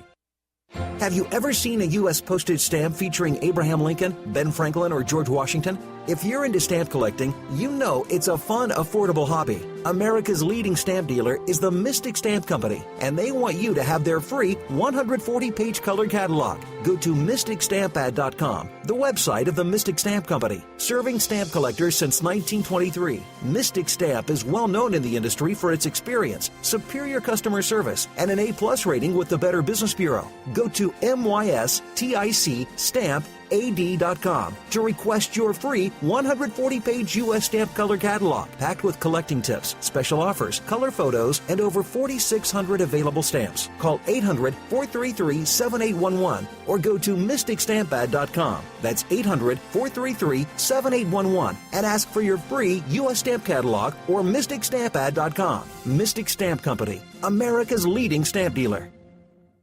BePrepared.com is making deals because you need to be prepared now and you need to save. Stay tuned for a free offer from BePrepared.com. BePrepared.com is the official site of Emergency Essentials, a 24-year leader in emergency preparedness supplies. Everything from long-term food storage to emergency kits, water storage and filtration to alternative light and heat sources. Now the sale items. Right now through March 9th, save 32% on freeze-dried chicken breast, $140 on a year's supply of basics, and save on the best-tasting instant non-fat dry milk and heirloom garden seeds. All of this and more, all at BePrepared.com. Plus, order $75 or more and get a free $25 gift card by using promo code Genesis35 at checkout at BePrepared.com. Limit 1 per customer. This sale ends March 9th. Call 800-222-9596 and experience exceptional customer service and our low price guarantee. That's 800-222-9596. Hurry, sale ends March 9th. The choice is clear. Be unprepared or BePrepared.com.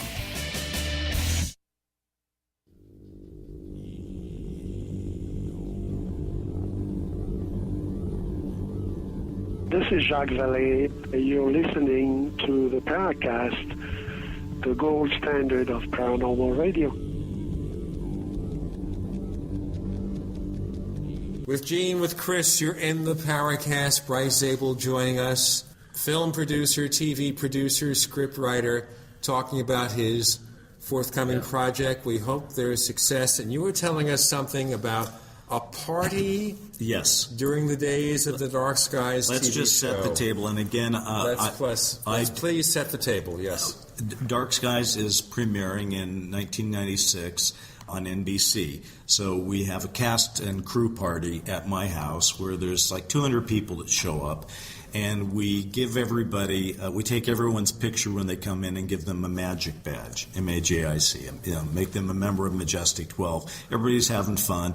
There's one guy that comes to the party who doesn't have a magic badge on, and nobody knows who he is. And this, I was busy hosting it, so I never talked to him. But he goes, I did talk to him, but not this. He goes up to my Dark Skies partner, Brent Friedman, and introduces himself and says, "We think you've done a pretty good job with it. You're close, but you've still got a few problems. We can help you." And Brent kind of says, "Help us do what?" "Well, help you get it right." And first of all, no one had seen the show yet. It hadn't aired. Now, it had been at the network, but for a guy to say that he's seen it already and it's pretty close to being right, but maybe he could have seen the script. I really don't know. This person ended up introducing Brent and I to his... I was very skeptical, right? And the guy did some other weird things, but he looked pretty held together and all that, and he seemed very legit, and he's implied that he was part of naval intelligence, and he actually brought a guy to our office once. And their situation was that they were saying that they would, help us out if we wanted the help. And it could have been an elaborate ruse. And in fact, that's how I treated it, because I was busy trying to make 20 hours of television. And I thought, I don't have time to launch an investigation into whether this guy is a legit naval intelligence officer or not. So I tried to I just had to let it go. I let it go. But I will tell you that the guy showed up, and he did one thing that I thought was fascinating.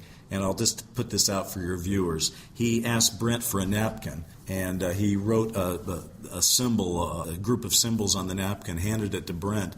Brent said, "What's this?" And he said, "It's the secret of the universe." And Brent said, "Well, that's all well and good. What does it mean?" And he said, "Sound, light, and frequency. The secret of the universe." I don't know what it means. Rather cryptic. And you don't know whether somebody was telling you something or just pulling your leg. You know what? And it could have been pulling our leg. However, he did find the party at my house, and And that was a top secret party. Not that it was, it was need-to-know party. But listen, things like that happen when you're involved in ufology, as you guys know.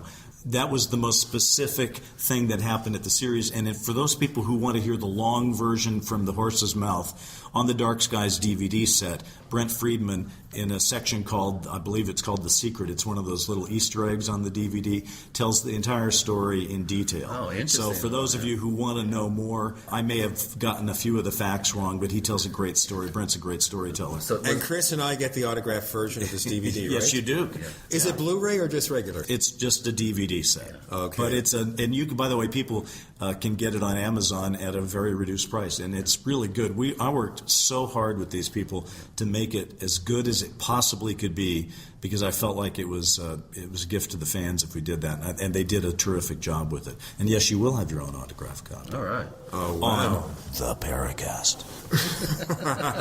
I think we're going to have to also make some kind of contest to give a copy away. Yeah. Oh, I'd love that. All right, let's do something. We'll work that out. We have never done contests on the Paracast. This will be fun. And, I guess because we're poor merchandisers, we have an official Paracast T-shirt and everything. We'll get you one with our logo and everything. We have a Paracast store. We do sell the swag, but we never really push it. Yeah. I don't know why. That's got to change. We're in a new world here. Yep. Yeah. We've got to learn promotion. We've got to hook up with you more. Yeah. We got to take our science fiction stories and get you to a treatment. It would be really good to have you and Rich on the show and talk exclusively and do a full hard-hitting after disclosure. Rich and I rarely actually have appeared together. We've only done it once. I don't know exactly why that was. We did it once on Coast to Coast, and we had a really terrific time, because a lot of talking about post-disclosure world is a lot of give and take. Yeah. It's a lot about people throwing in their own ideas, because the truth is, it's something you can only speculate about. You're not.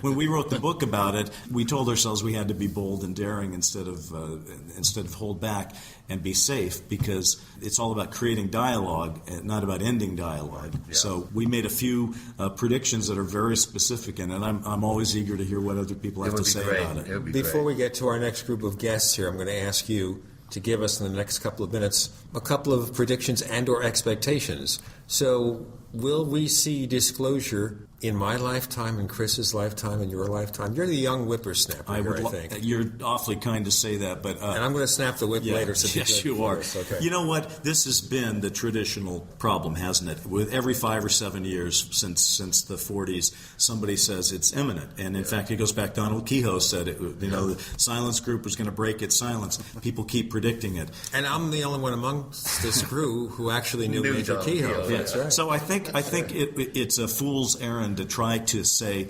specifically, because so many people have disagreed over time. Here's what I would say. The difference between those days of constant predictions and this day is our own technology, our own ability to force disclosure or to disclose for ourselves. So I'll just take a long view. It won't be 50 years, probably won't be 20 years, could be tomorrow, probably won't be, but it's imminent only because the truth is so large, our growth in technology is so exponential, and our ability to connect and communicate with each other has gone by leaps and bounds that I'd say between 10 and 20. I don't want to throw someone like a Stephen Bassett in here, but I'm going to do it anyway because it's my show. Well, he's one of the guys that says it's always next year. Of course, and eventually he's going to be right. If he lives long enough, he will be right. But then he's the boy who cried wolf. Yeah. Well, there's that, although I think he's an optimist.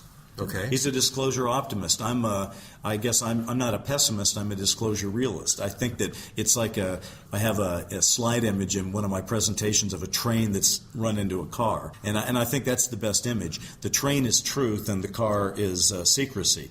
Eventually, that car is going to be knocked off the tracks by the train, and when it happens is a variable that is yet to be known.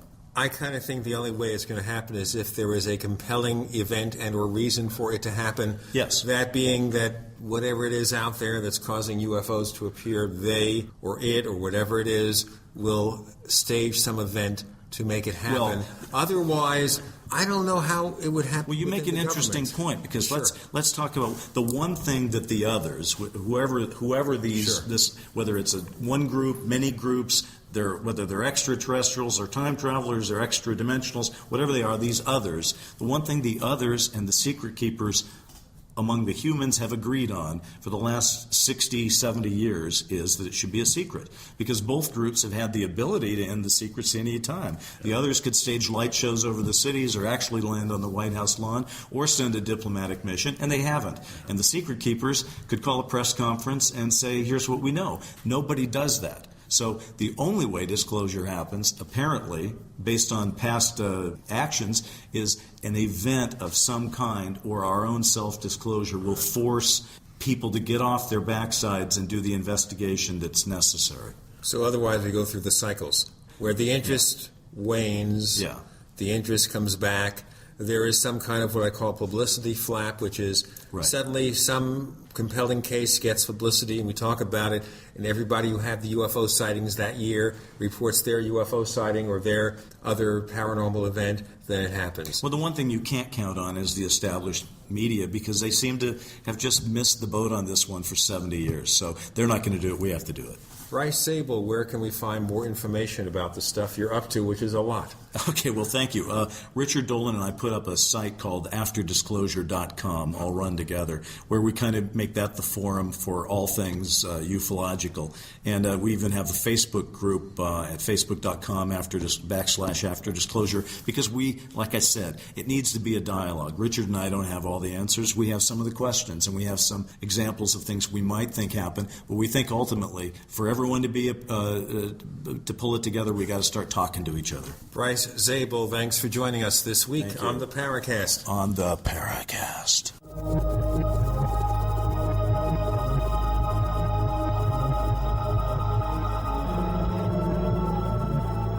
America's #1 source for independent talk radio for over a decade. We are the GCN Radio Network. Graphic Converter is the image manipulation tool for the rest of us. It does not use any database, so you get full control of all your files. Want to view the images of a folder? Drag it into Graphic Converter, and a powerful browser opens up to show your image files. You could use it for slideshows. You could use it to import images from digital cameras or from scanners. Need to do some image editing? You can do that too in Graphic Converter. Also print catalogs. Convert from so many formats I can't even list them. Download now to see if Graphic Converter is good for you, like 1.5 million other users. Guess what? You could save money when you buy Graphic Converter. Use the coupon code Night Owl. Use the coupon code Night Owl to get a special price for Graphic Converter. Go to lemkesoft.com. That's LEMKE soft.com. Lemkesoft.com. LEMKE soft.com. Do you suffer from low-functioning adrenal or thyroid? Did you know that mercury from your dental fillings comes off of your teeth both as a vapor and as particles into your body? Wherever mercury deposits in your body, it stops cells from functioning normally. Animal studies show that mercury causes kidney function to drop by 60%. Mercury deposited into your adrenals or thyroid will cause a corresponding drop in function. The #1 method by which your body detoxifies itself of mercury is glutathione. The #1 superfood that helps turn on all 10 trillion cells of your body to produce glutathione is non-denatured whey protein from grass-fed cows. After investigating most high-end whey proteins on the market, only one is the most non-denatured, the most active, the most complete, and in our opinion, the most powerful in what nature originally put into the fresh raw whey.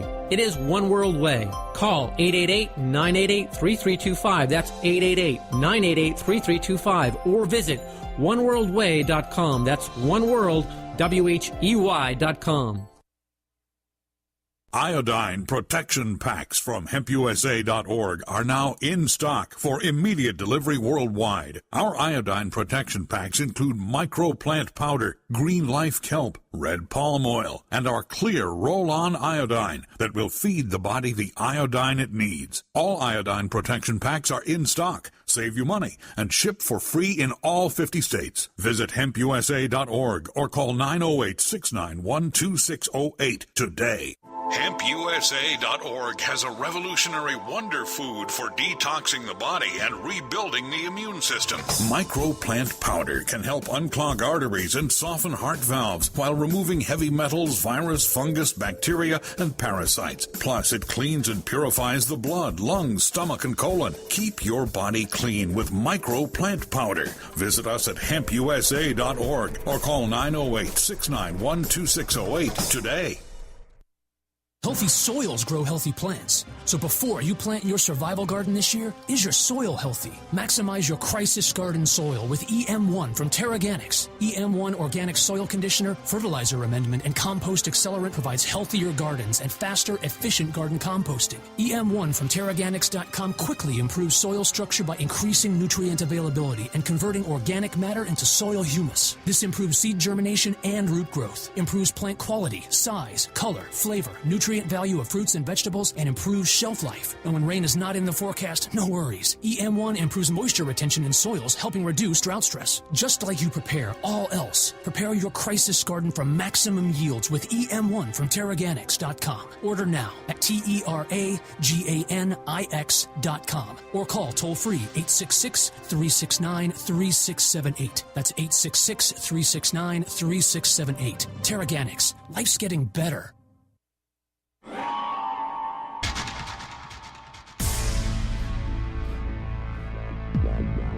Welcome back to the Paracast, the gold standard of paranormal radio.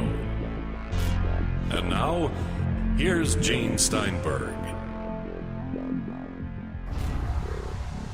Working on a second book in my mind, but every time that I get more into it, another conference paper, another article, another thing intercedes. Right now, a great deal of controversy has reemerged around the Rendlesham Forest Incident. Tell us briefly about what's going on with that. Well, there are claims and counterclaims. Let's remember that in the summer of 1997, on the 50th anniversary of Roswell, the Air Force came out with a $100-page tome. I think it was called Case Closed or something like that. Several hundred pages of pure nonsense.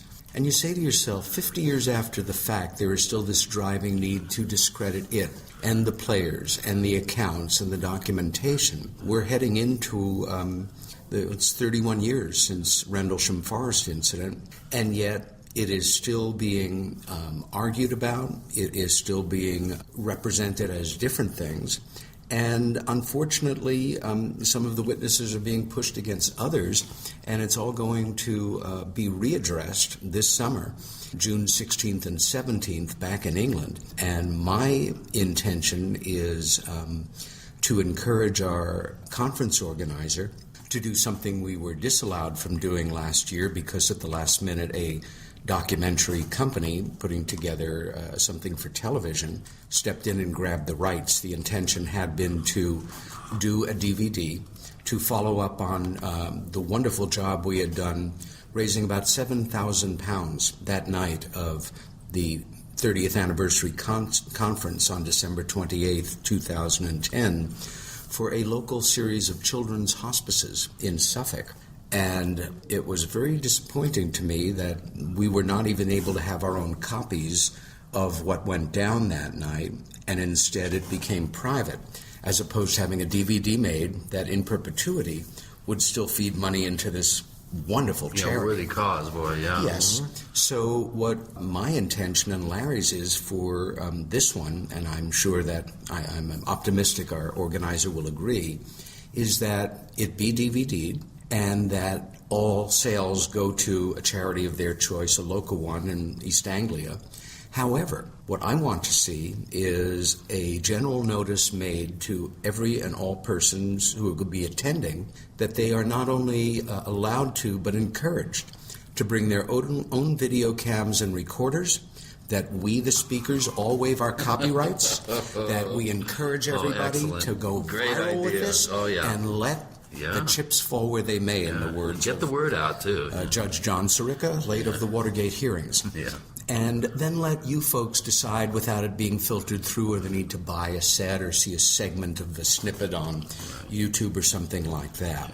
But this has been a wonderful conference, hasn't it? I mean, it's just gone by too fast. And I'm really sorry I missed your I'm sure, moving presentation that detailed out your long involvement with the late Bud Hopkins, who was a real pioneer and a pillar in this whole community. And it's really I tip my hat to you for being such an eloquent spokesman for the man's life work. And I think it's the other thing that I really wanted to mention. I know you're really just being pulled in many directions here. One of the things I wanted to mention to you and acknowledge publicly is the just deep pleasure I had in editing your conversation with Gary Heselton. It was just, I learned so much from you guys. It was just, I'm getting goosebumps thinking about it. Explain to our listeners what we're talking about. Yeah, we're talking about... We need context. Context. Okay, well, all right. Peter was one of quite a number of very, very smart, learned, and experienced ufologists and thinkers who were involved in the the Disclosure Dialogues project. And he's featured prominently in It Could Happen Tomorrow, the film that we won the EB Awards this year. And I must say that your just eloquence and your closing statement about how you and Gary have done the work, you've done the research, and it's really important that everybody out there who's interested in this subject gets themselves up to speed. Stop drinking the True Believer Kool-Aid and make your own decisions based on your own research, not Entertainment Tonight, I mean Coast to Coast, and other shows that tend to pander to the pop culture sort of idealized view of this subject. It is infinitely more complex, and you eloquently brought that out, and I really thank you for your involvement in the project. It was really pivotal for me. You addressed several points. First, thank you for your words about my talk on Bud. When I was invited to speak here, I was very excited, and I sent the nice folks at Open Minds about 10 topics I was ready to go on. And they said, we'd like you to speak on Bud. I had written a remembrance on him for Open Minds, another one for a British magazine. I did about, 12 of your fellow radio shows reminiscing about Bud, and that was part of my healing process. Now, there's some other magazine in this country you didn't write for, I would expect. Oh, correct. Okay. For me, that was it and fine, and when I got this assignment, for that's what it was, I've probably done, conservatively, quite a number of hundreds of public talks since 1977, revolving generally around the subject of UFOs. This one is different than anyone I had ever done, and the challenge in part was, Bud and I were friends and colleagues for 35 years. I did not want to have people feel I was idealizing him or just presenting the best part of him. I wanted people to also have a sense of what a very special human being he was, what a great artist, what a wonderful sense of humor, what a true humanist, what a great intellect. And I thought, right, I'll devote myself to that. And then I realized I can't talk about Bud without talking about my relationship with him. Is people going to see that as sort of an ego thing of pushing forward? Is anybody going to think I'm positioning myself? The last thing I want to do. That's a tightrope. Well, then I realized the reason I got into this, as you know, Chris, was my sister and she first talked to me about her abduction experiences in 1975. As far as I knew, I had never, I guess, Betty and Barney Hill were the only thing out there, and I wasn't into this stuff at all. And I realized that she was really the third leg of our triangle. He worked with her extensively. They became dear friends. And on top of that, because there's a lot of emotional content in the talk, and I'm a good speaker, and I know the material, I did not want to rake the crowd's emotions. And there is a point where I have to say that my sister died. And manage moving along without being dispassionate but not dwelling on it. and then manage my own feelings as I gave this talk. I also wanted to be rich in images. Photographs I had taken of Bud, his studio, his work over the years, pictures of Helen, pictures of me and Bud, etc., in almost an impressionistic but an extremely methodical way. So thank you there. And the things that people have said to me over the past few days about how they felt about the talk, I've just never been prouder of a presentation. And, you know, when you're a speaker at a conference like this, the understanding is you get paid your flat fee, your transportation is covered in your room, but we draw no royalties from, you know, the product sold, and that's the way it should be, as far as I'm concerned, to support, you know, a small revenue stream coming in, so to help have next year's conference. But this is when I'm proud to say that anybody that wants to pay $15 and get that from Open Minds, it's a talk I'll be forever proud of. Yeah. As for the disclosure dialogues, you know, there are certain moments where something very simple happens and it changes everything. I've been doing conferences like this and, you know, being interviewed for decades. And Jennifer Stein, it was just as though some epiphany happened. And what she did that was different was, rather than say, sit down and let me interview or sit down and talk, she said, sit down and have a conversation with this person. Right. Many of us knew each other. Gary and I certainly knew of each other's work, had followed each other's work for years, admired each other, but we had never met till that weekend. Oh, I didn't know that. Yes. You would never know it watching that. It was like, there you are. I just assumed you guys knew each other. I'm looking for years. forward to talking to you. Man. For me, after 2 minutes, I forgot we were being filmed. We're sitting there having a wonderful chat. That makes it more natural. Yeah. Oh, absolutely. Right. The guy I is want smart to as ask a you whip. briefly, because we're going to be leaving in a few minutes, and we have to split for a very quick break here. I want to ask you just quick summary of what you're feeling about disclosure is and when it might happen. We have Peter Robbins joining us. More to come. You're with Gene and Chris, but we don't have Bryce Zabel to do this. We have to call upon Chris to say, you're in the Paracast.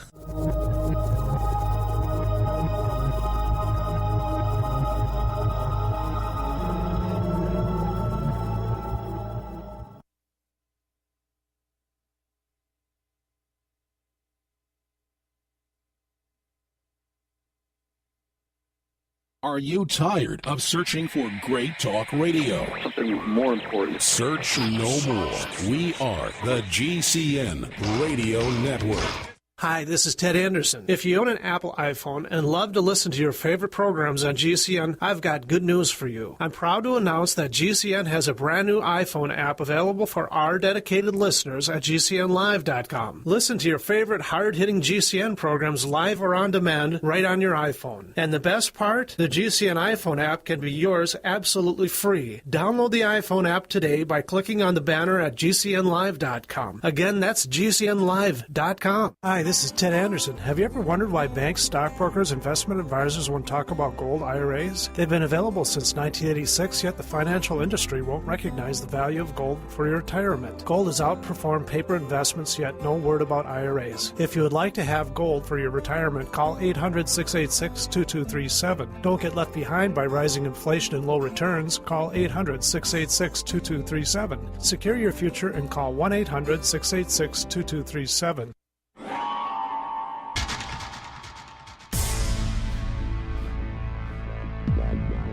Welcome back to the Paracast, the gold standard of paranormal radio. And now, here's Gene Steinberg. Hey neighbors, before we return to the goings-on at the International UFO Conference near Fountain Hills, Arizona, I wanted to invite you to become a subscriber to the Paracast newsletter. All you've got to do is go to newsletter.theparacast.com. That's newsletter.theparacast.com. You'll get the updated show schedule each and every week, plus information about future episodes, and one of my fearless commentaries about various paranormal issues, and sometimes you'll have an editorial there by a guest writer. In the past, we've had Stanton Friedman, Paul Kimball, and others. Once again, it's the official Paracast newsletter, and one more thing, it's free. That's right, you don't pay for it.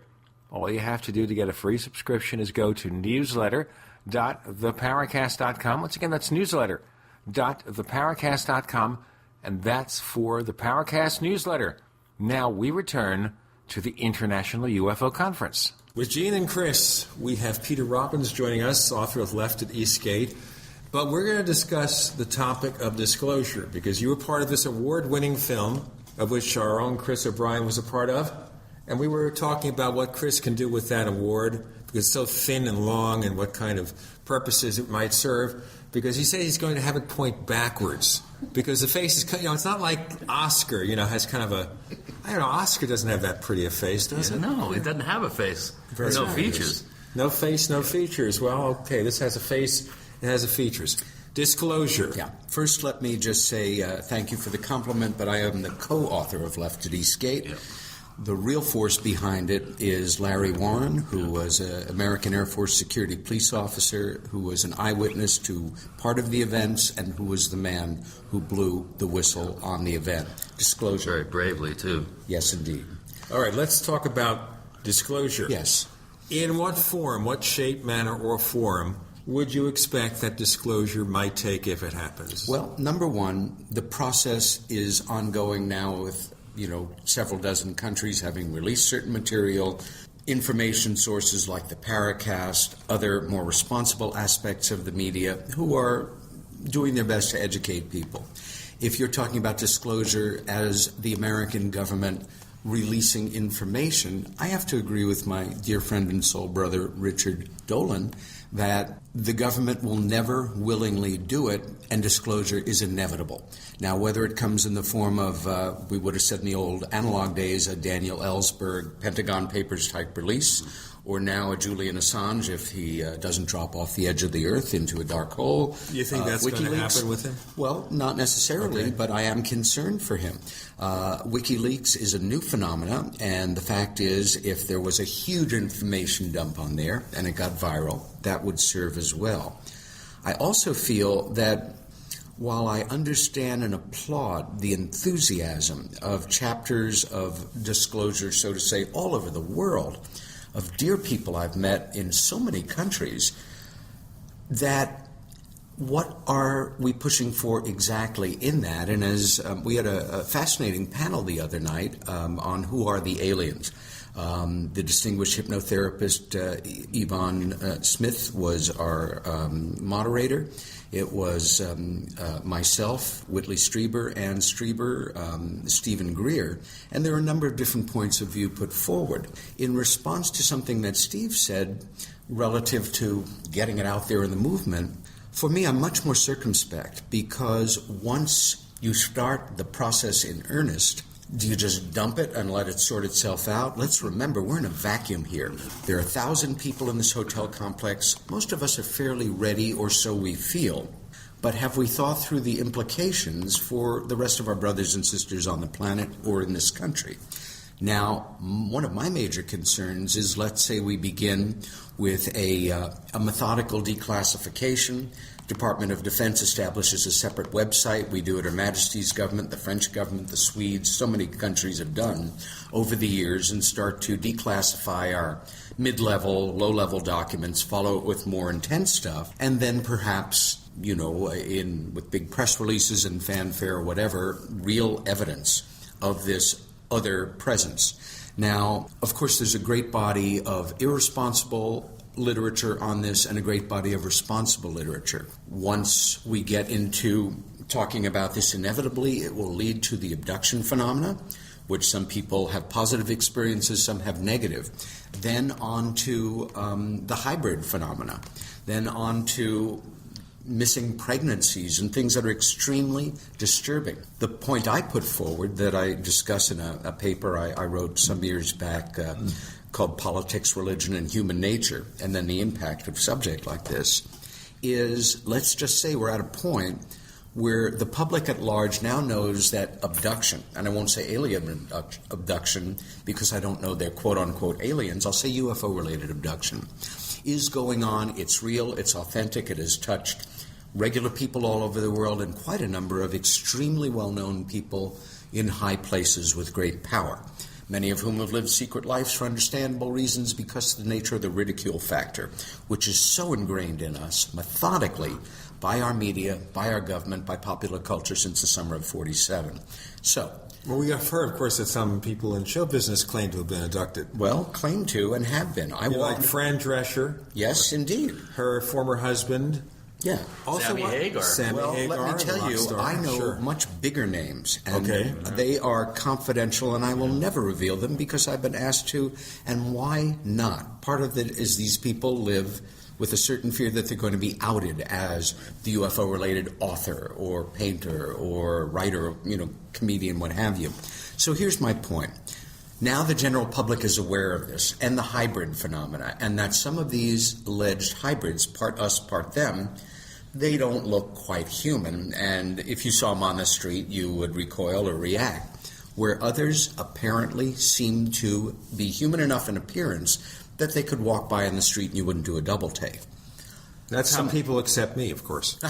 Some of the descriptions are pale skin, thin light hair, sort of mechanical in their communications, and you're sitting there at home saying, good Lord, that guy across the hall, and he reads UFO books, and he doesn't talk much, and somebody shoots somebody. Let me give you a real-world example. I was never prouder to be a New Yorker than in the days following 9/11.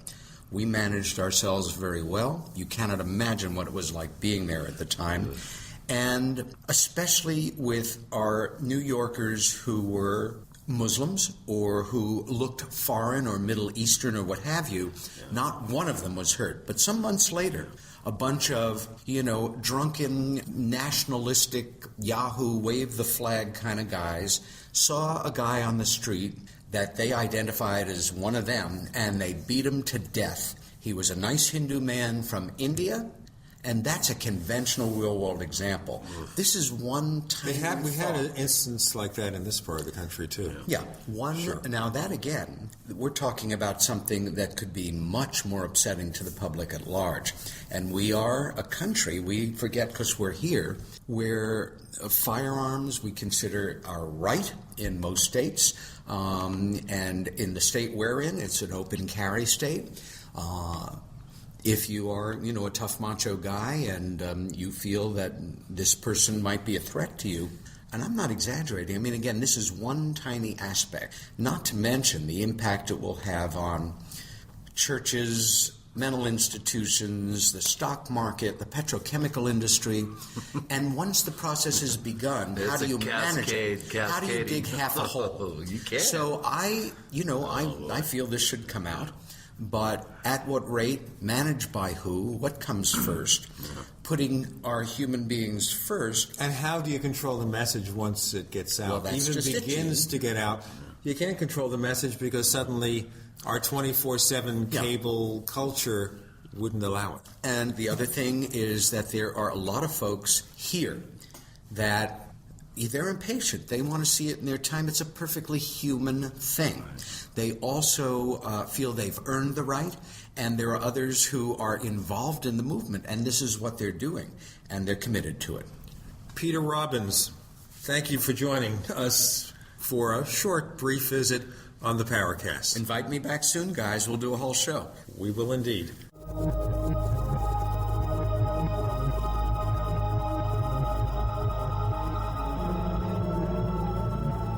We also have swag. We have all these exclusive Paracast things that you can buy. We've got 60 or so different items, and entails T-shirts, sleeves for notebook computers, iPad cases, mouse pads, the Paracast Jumbo tote bag, all sorts of T-shirts and jackets and stuff like that for men and women. We have a Paracast aluminum water bottle. All this stuff, you go to store.theparacast.com, store.theparacast.com. What makes it special is that the items are the best quality, great T-shirts, fabrics, and they have our official logo on them. That's what makes them special, in multiple sizes and colors. We even have stuff for children, stuff for women, stuff for men. We have all sorts of sizes, like small up to X large. A lot of good stuff. That's the swag from the Paracast. You go to store.theparacast.com, stop by, and take a shopping tour.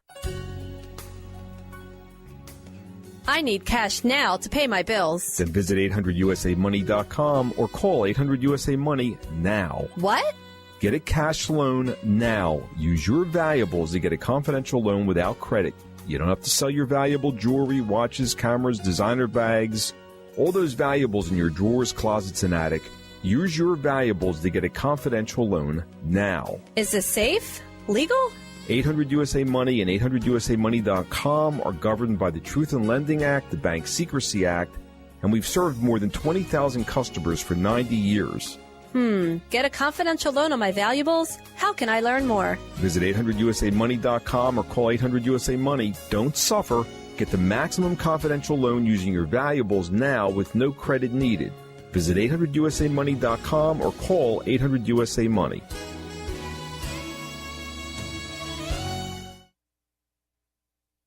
Listeners are discovering a simple way to earn money. We're talking quit your nowhere job and work from home type of money. IncomeAtHome19.com has come to us for listeners who want to work from home. Listen to this. I have to tell you, it's the best decision that I ever made because we replaced my income and my husband's income. This business has allowed us to quit our jobs, and we're both at home full time and loving it. Best decision I ever made. Listeners, IncomeAtHome19.com is A+ rated for their business ethics. They're affiliated with a multi-billion-dollar company, and they do business in over 75 countries. No selling soap, no pressure, no cold calling. They bring money-making opportunities to your computer, either full or part-time. If you're ready to make a change and start earning money from home, go to IncomeAtHome19.com now. They're even giving away $1,000 to someone just for checking them out. Visit IncomeAtHome19.com. IncomeAtHome19.com. That's IncomeAtHome19.com.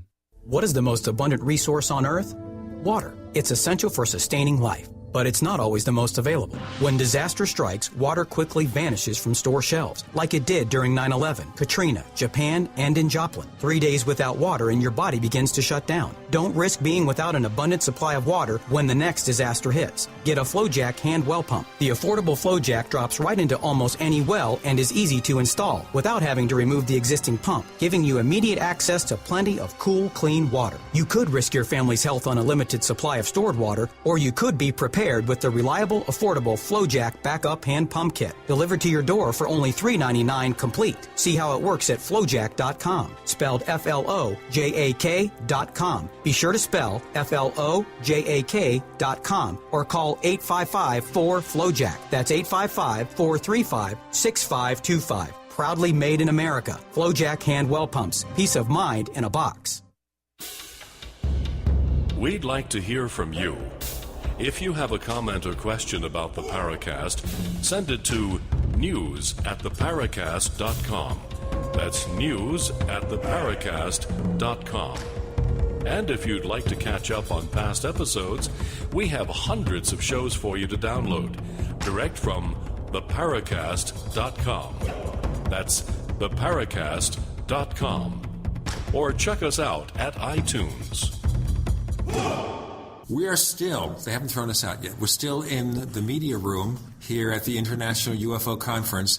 And it was kind of touch and go for a while because when we arrived here, Chris and I, another TV crew who had not booked time was finishing up and they wanted more time and they started ragging on me. How dare you? Didn't you see through the peak hole that we're doing a shoot? And I said, no, I couldn't see anything through that peak hole. So there you go. Chris, we have one more guest. We do indeed, and it's a real pleasure to introduce to our audience Jennifer Stein, who is the executive producer and the brainchild manufacturer of the Disclosure Dialogues DVD set. And, of course, the documentary, the standalone documentary included in that set, It Could Happen Tomorrow, much to our... I guess I don't know how to describe it. I'm still thrilled about it. It won not only the EB Award for the Best Feature Film, but also it won the People's Choice Award. And despite everything you did, despite everything I did, I had to really watch my P's and Q's and not put a slant on the project, if at all possible. And I think I managed to do that.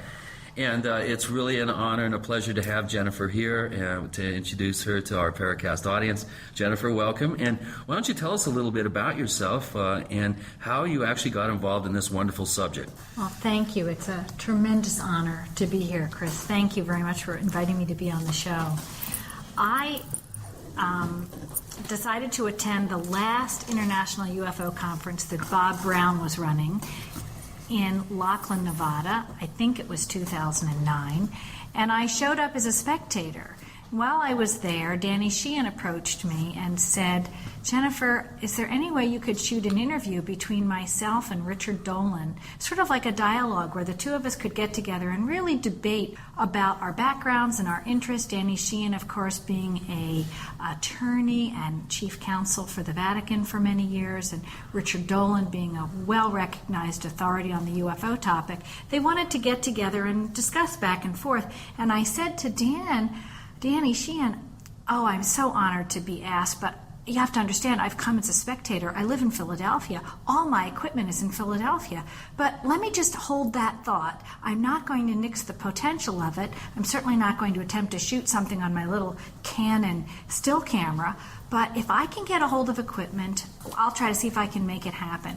Shortly thereafter, Ron James walks by me, and I notice this camera because I own it. At home, I have the exact same camera. And to a camera person, as you well know, Chris, because you also shoot, your camera has to be an extension of you. You have to be intimate with it. You have to know where all the buttons and focuses are and know how to work everything, which I'm still learning on my camera, as you know. So he walks by me, and I say, oh my God, there's my camera.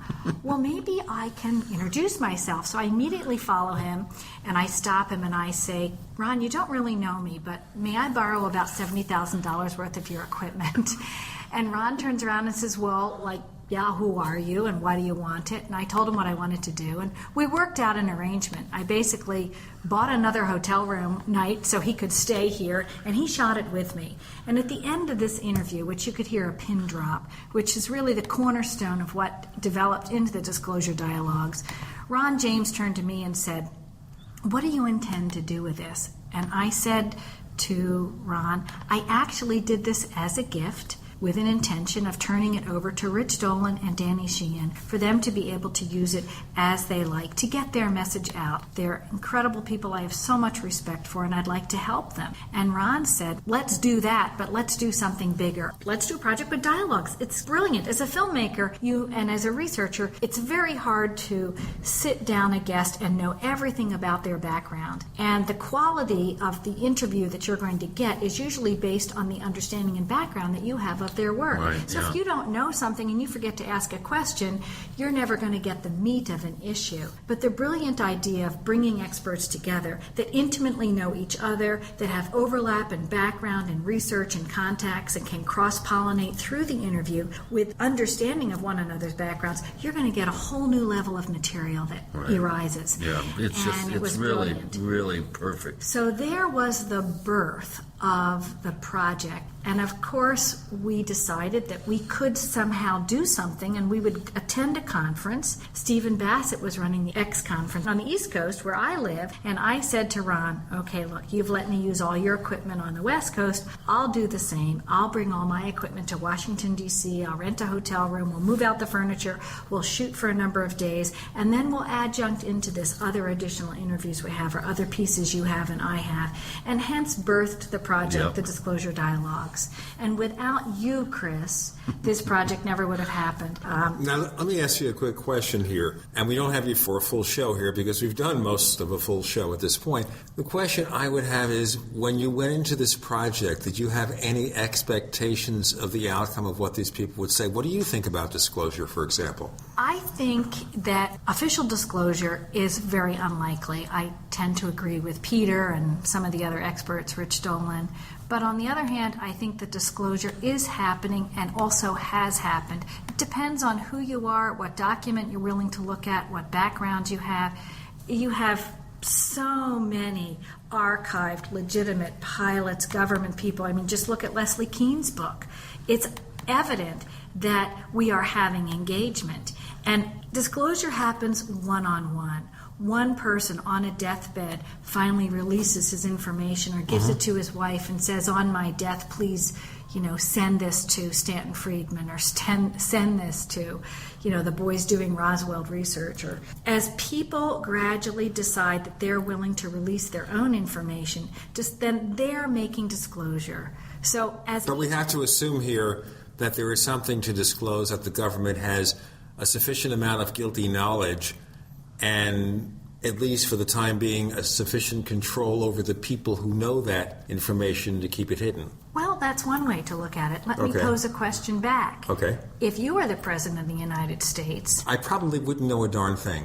You probably wouldn't know anything, but even if you did, say if you were head of the armed forces or head of the CIA or something like that, would you want to reveal to the American public that there are multiple races potentially engaging our, human species around the world, often engaged with nuclear weaponry, rendering it inert?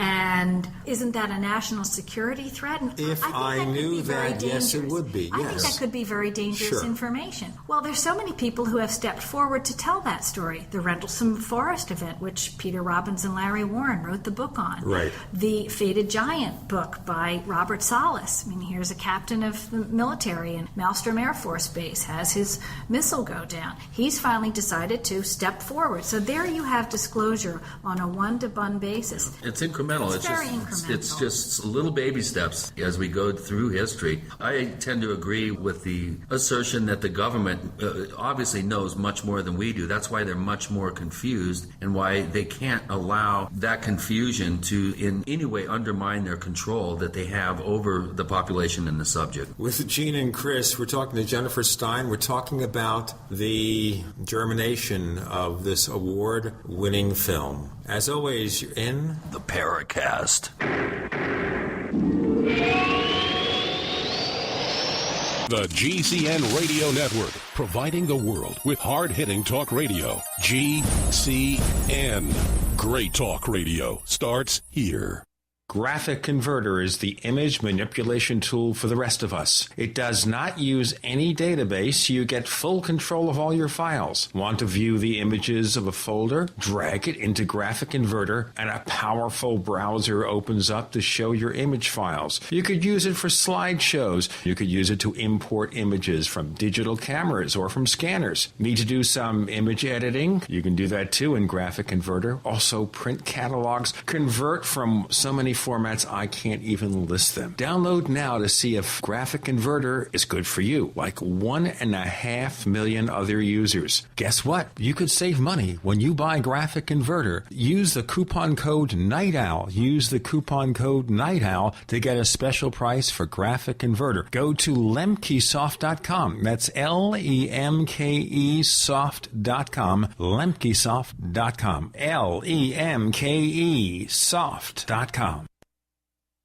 Digestive health is the key to wellness and elimination of toxins. That bears repeating. Digestive health is the key to wellness and elimination of toxins. And Pro EM1 Daily Probiotic Cleanse is the key to digestive health. Pro EM1 is a powerful liquid probiotic, strong enough to cleanse, gentle enough to use every day. Pro EM1 is dairy, wheat, and soy-free, contains all natural and certified organic ingredients, contains no preservatives or animal products, supports a healthy digestive and immune system, supports weight loss, improves absorption of food nutrients, aids in controlling yeast infections, is never freeze-dried, and uses 3 groups of live, viable, beneficial microbes to cleanse and remove toxins. Order Pro EM1 Daily Probiotic Cleanse at Terraganics.com, spelled TerraGanix.com, Terraganics.com. Or call toll-free 866-369-3678. That's 866-369-3678. Pro EM1, the raw probiotic. So you're a maker of something. Woodcrafts, fishing lures, glass designs, jewelry, purses, perfumes, goat's milk soap. Whatever it is, you made it here in America. Now you're eager for people to buy your products right here locally, instead of buying competing products made on the other side of the world, right? Then you need to check out localmakers.com. Support America. Buy and sell locally at localmakers.com. Doesn't matter if you're a home-based business or a major manufacturer. Localmakers.com offers an easy way to connect with customers within your local community, as well as across the U.S. simply by entering a zip code. And there's no cost to join. So if you're a maker who needs buyers, go to localmakers.com and stock your products on one of our shelves. Localmakers.com, promoting, preserving, and supporting your neighbors' manufacturing businesses. You know that drinking pure, high-alkaline water is one of the most important factors in maintaining high energy and vibrant health, and most experts agree that the water you drink should be at a pH level of 8 or higher. AlkaVision Plasma pH Drops, available only at alkavision.com, combine a unique formula of most alkaline minerals available. AlkaVision Plasma pH Drops alkalize your water, ridding the body of harmful toxins and acid, helping you to regain your energy and health. Alkalizing your water by simply adding 10 drops of AlkaVision Plasma pH Drops helps the body to rid itself of acidic waste, increases oxygen, and raises the pH of your body to optimal levels. And bacteria and viruses cannot survive in an alkaline high pH environment. Order your bottle of AlkaVision Plasma pH Drops for only $29.95 at alkavision.com. That's ALKA Vision.com, or call 269-409-1776. 269-409-1776. Alkalize your body. Supercharge your health at alkavision.com.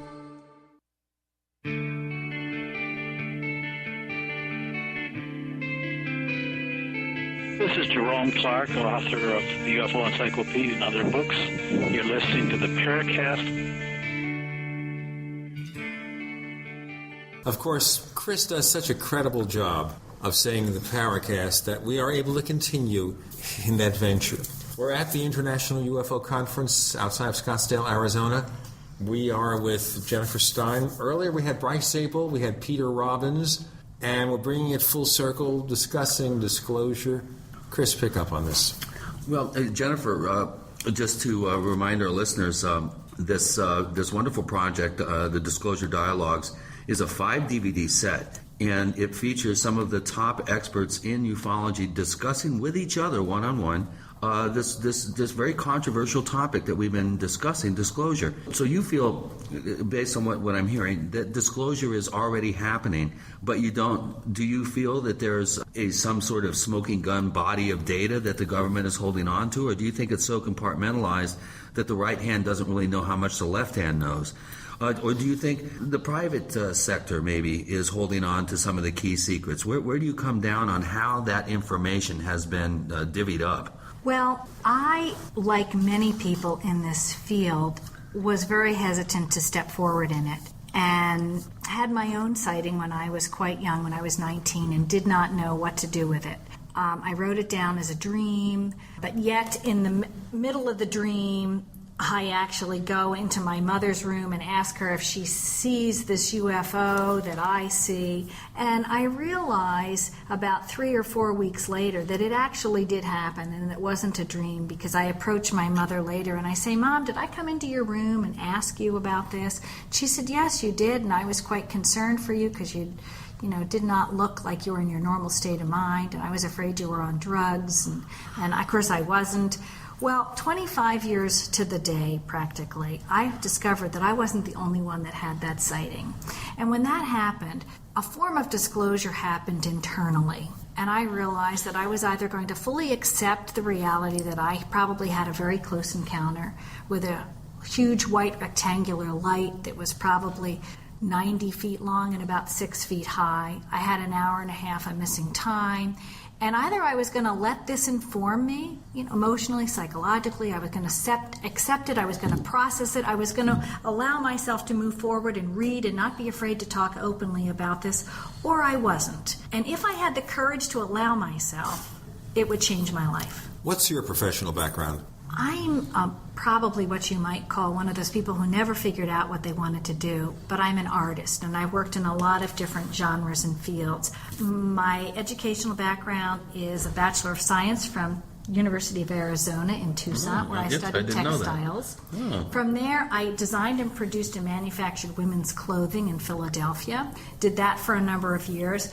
Then I had children and decided I was going to be at home with them for a while, and that, of course, didn't last long. I was picked up to do volunteer charity work. I got involved in Jewish women's organizations in Philadelphia and fundraising. I ended up making a documentary film about a friend of mine who was killed in a terrorist bus attack in 1989 in the first Intifada, and raised $100,000 to open a legal aid bureau in Carmiel in memory of her, to help turn that tragedy inside out and help to do something beneficial in the world to break down the misconceptions about Arab-Israeli relations. That taught me something about filmmaking. It was the first film I ever made. It took 2 years of my life and, cost lots of toll on my children and family, but I was motivated and driven to do it. Then I ended up opening an events business, and I ran a special events business where I did weddings, bar and bat mitzvahs. I did flower arrangements. I held people's hands and walked them through life cycle changes. After 10 to 15 years of doing that, I couldn't get excited about the next wedding, and I knew it, and I could no longer authentically be an events coordinator. And I decided that I needed to do something more profound, and I wanted to fully give myself over to doing films, but they had to be films that were paradigm shifting for the expansion of consciousness of humanity. And at the same time, I decided to host events in my local library under the title name Mainline MUFON. Now, I live in Philadelphia on what's called the Main Line. I used to live near you. You did. Well, of course, the Main Line refers to a train line that goes from Philadelphia to the suburbs. Across Route 30. And it's a very conservative community. It's the wealthy suburbs north of the city. And it's like the Westchester County of Philadelphia. Yes, very exactly. Much so. Exactly. So on the 1 year anniversary of 9/11, I hosted my first meeting because at the events of 9/11, many psychic things were happening to me, and I had a lot of guidance that I was supposed to do something to help shift consciousness. And I had guidance in what sense? From where? Internal. Okay. Some sort of internal sense. You just felt in your gut, I've got to do this. Well, I felt that I had to start connecting with my neighbors and helping them open their minds to see that there's something more than what's going on the boob tube. There's something more than reality TV right now that's far more interesting. So turn reality off your TV, of course, is not reality, so what can you say? So I was guided because of the events of 9/11 and because of people's lives that I know were deeply affected and changed, and people that I knew who had lost loved ones who approached me and said, "Jen, we have to do something. What can you do?" So I decided to host regular programs at my local library. Taught myself how to do website stuff. I opened a website called Mainline MUFON, and I was very unsure that this was what I should do. And I thought about it the whole year since 9/11. So I went to my library and said, "What day do you have in September? If I'm going to do this, I'll start in September. What day do you have available?" The only date they had was September 11th. And I went, "Oh my God, what do I think I'm doing? I'm going to do a program on crop circles on September 11th. Who the heck's going to come? It's the 1 year anniversary of 9/11. I said, "Well, it's the only date you have." So I went home and I thought about it and I dowsed on it and I meditated and I said, "Am I supposed to do this?" Right? And I got this. Give me a sign. Give me a sign. I got this resounding yes in my head. So I went, okay. I went back, signed up for the room, and then I'm painting a room in my daughter's bedroom to get her ready for school in August. And I said, all right, if I'm really supposed to do this, I need another sign. Just give me an omen. Have something happen where I know I'm supposed to do this. An hour and a half later, the phone rings. It's CN8, which is a television network that's 7 or 8 states in Philadelphia, shot in Philadelphia. A show host there called Lynn Doyle. She has a show called It's Your Call. It's a call-in talk radio show. She wants me to go out and see the movie Signs. Then she wants me to come in and tell her what I think about the movie. So they give me a pre-interview. And she says to me in the pre-interview, "Do you know anything about crop circles?" And I'm on the phone with a couple of executive producers, and I say, "Well, why don't I just come down to the studio and bring my film footage?" And I'd been researching crop circles. That's really my main body of research for 10 years as well. And I said, "Why don't I come down and show you some footage and let's talk?"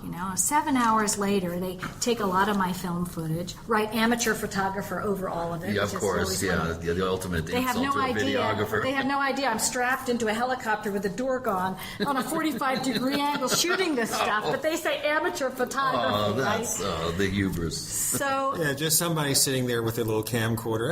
No big deal. So hence, that was my sign that I was actually supposed to move forward. And it was uncanny, the things that have happened since I started Mainline MUFON. Every month in Philadelphia, I run a free public program open to the public. They can come in, and I've brought in the likes of Rich Dolan, Peter Robbins, Stanton Friedman, Zachariah Sitchin, David Jacobs. I mean, you name it. You can go to the website. Well, David Jacobs is your neighbor. He's my neighbor. We're Right. friends, and it's been a very moving and powerful transformative process for me. After every program we have, somebody comes up from the audience, shy, meek, and says, I have a story. And I've learned to listen and be compassionate about the disclosure that's happening for them. And isn't that the thing, too, that maybe even if the governments never wanted to disclose anything, certain events to the wrong people could happen, unpredictably, of course, and suddenly they're forced to reveal something in response. Just like we were mentioning with,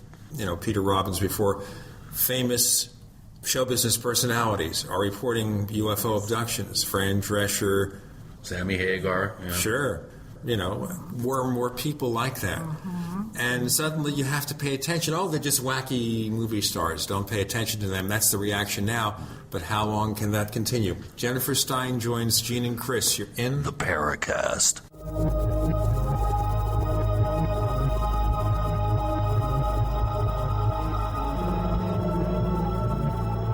America's #1 source for independent talk radio for over a decade. We are the GCN Radio Network. Is there a secret UFO agenda? Do strange creatures from the darkest corners of the mind roam the earth? Is there evidence for mind control, time travel, or devious government conspiracies? Find out the inside scoop on the latest conspiracies, paranormal activity, and Fortean phenomena when you subscribe to Tim Beckley's Conspiracy Journal.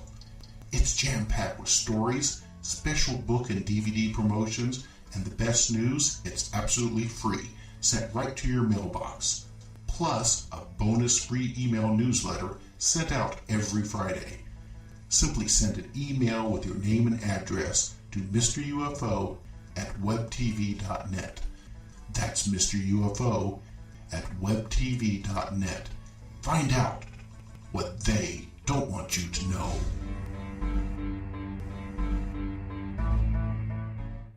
BePrepared.com is making deals because you need to be prepared now and you need to save. Stay tuned for a free offer from BePrepared.com. BePrepared.com is the official site of Emergency Essentials, a 24-year leader in emergency preparedness supplies. Everything from long-term food storage to emergency kits, water storage and filtration to alternative light and heat sources. Now the sale items. Right now through March 9th, save 32% on freeze-dried chicken breast, $140 on a year's supply of basics, and save on the best-tasting instant non-fat dry milk and heirloom garden seeds. All of this and more, all at BePrepared.com. Plus, order $75 or more and get a free $25 gift card by using promo code Genesis35 at checkout at BePrepared.com. Limit 1 per customer. This sale ends March 9th. Call 800-222-9596 and experience exceptional customer service and our low price guarantee. That's 800-222-9596. Hurry, sale ends March 9th. The choice is clear. Be unprepared or BePrepared.com.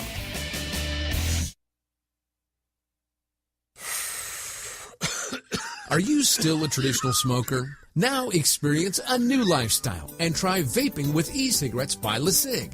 Imagine no ashes, stains, nasty smell, or coughing and hacking. With LeSig e-cigarettes' revolutionary microelectronic technology, rechargeable battery, and unique replaceable cartridge, you'll get all the benefits and satisfaction of smoking without the hazards. Choose your taste from a wide variety of our new American-made vape-free e-liquids at LeSig.com. And LeSig smokes the competition by serving thousands of worldwide customers with real people customer service, fast, free, same-day shipping, and a 30-day warranty and satisfaction guarantee. So are you ready for a new vaping lifestyle? Then call 870-518-4307. That's 870-518-4307. Or visit LeSig.com, spelled LECIG.com. LeSig e-cigarettes for today's modern smoker. Do you want to learn more about preparing for the hard times ahead? Have you ever thought about actually getting off the grid and becoming truly self-reliant? Introducing Off the Grid News, a weekly newsletter for independent Americans who want practical advice on how to survive and even prosper in an increasingly dangerous world. It's the best way to get a black belt in emergency preparedness, survival skills, and off-the-grid living. Packed with hard-hitting information on gardening, food preparation, alternative energy, and home security, there's simply nothing like it. And the best part, this $100 annual subscription is now free of charge. Simply sign up today and you'll also get our hard-hitting report, Food Shock, Why 2011 Could Be the Single Most Important Year in American History to Plant a Family Garden. It's absolutely free for listeners who sign up at offthegridnews.net. That's offthegridnews.net. Get your free Food Shock right now at offthegridnews.net.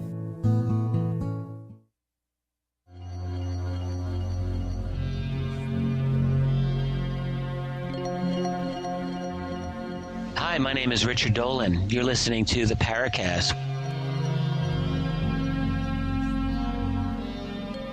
Jennifer Stein joins Gene and Chris on location. Who could have thunk it? Yeah, I'm having a great time, Gene. Jen, thank you so much for being here. Again, congratulations on a 3-year process that at one point I think we lost one of our hard drives, that we thought the project had died and we couldn't resuscitate it for technical reasons, and I'll tell you. And you didn't have Mosey backup or Crash Plan or something like that. We had backup, but it was spread across 4 drives. Sure. Doing video is quite a process, as many of our listeners are probably aware. It's not easy. It's not like pointing your little camcorder at a subject and getting an EB award. A lot of sweat, tears, a lot of money, a lot of talent went into this. And a lot of revision, willingness to step back. Exactly. Make it better. It was a team effort. It just, anytime you have a team effort, you're going to come up, I think, with a better quality product and a better project. Now, what sort of parameters, and this is interesting because I've never asked you this, when you sat these folks down, did you actually give them a certain parameter or subject matter to talk about, or did you just let them go with it? Because I noticed that some of the pairings tended to really focus in on certain elements of disclosure, whether it's cultural, government, technological, the implications, religious.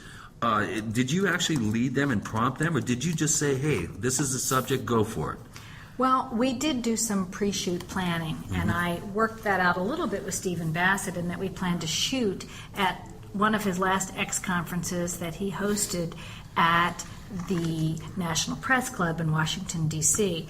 So working with Steve, I was able to know who were the conference presenters who were going to be there, what their backgrounds were, when they were speaking, and when we could steal them away. So there's a lot of pre-scheduling that went into behind-the-scenes work. And then that can be rough, too, believe me. I contacted them months in advance and said, you're going to be at this conference. I want you to be aware that we're going to ask you to do an interview with us. I sent them pre-releases and things like that, so we have all that clear by the time we were ready to start to shoot. And then when they came to the room, I said to them, this is a new project that's never been done before. Nothing like this has really ever been attempted, but we're interested in dealing with the topic of UFOs, the topic of disclosure, but to everyone that means something else, and it's very personal. So we want you to be in dialogue and ask one another questions that you've always wanted to know of each other. Yeah. So I kind of gave them free rein, but I watched the clock, I put the tapes in, I set the sound, I said, wait a minute, test here, test there, right. And then I basically said, 1, 2, 3, go. And introduce yourself. These are the things I need you to say, but beyond that, I need you to be really authentic.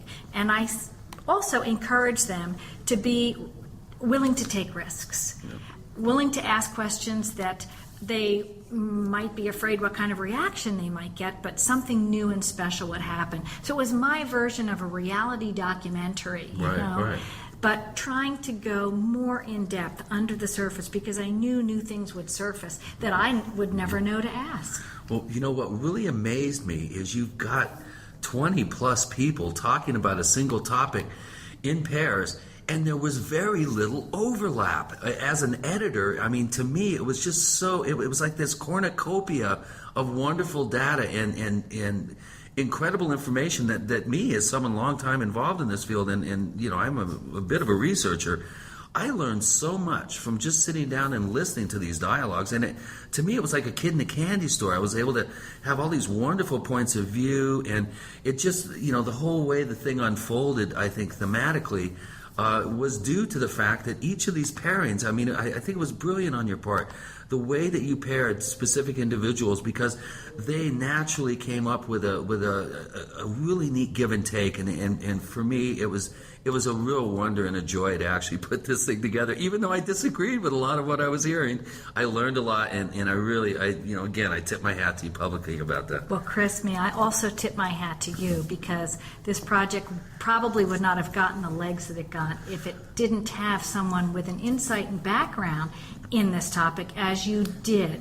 And of course, the talent and expertise and due diligence that you put into making it happen. And Ron and I are very grateful for you. Now, those who haven't seen the film, and we only have a few moments left this week, and we're going to have you back in the future, Jennifer, what can you tell our listeners that they should expect to see if they're going to watch so many hours of 10 or 12 hours, yeah. Sure. Well, the first thing I would say is this is a great piece to share with friends and family. It's also a piece that allows you to go into any chapter of it. Like a book, you can sit down and reread or pick up any chapter you want. This is a chapter DVD of dialogues. So each one is not dependent on the one that comes after. Yeah, no, they're all standalone. Totally standalone, okay. You can put the DVD in your player and pick anything you want to watch. Sure. Yeah. And there's our film that we won here. Actually, we won these 2 awards, which is really a great honor.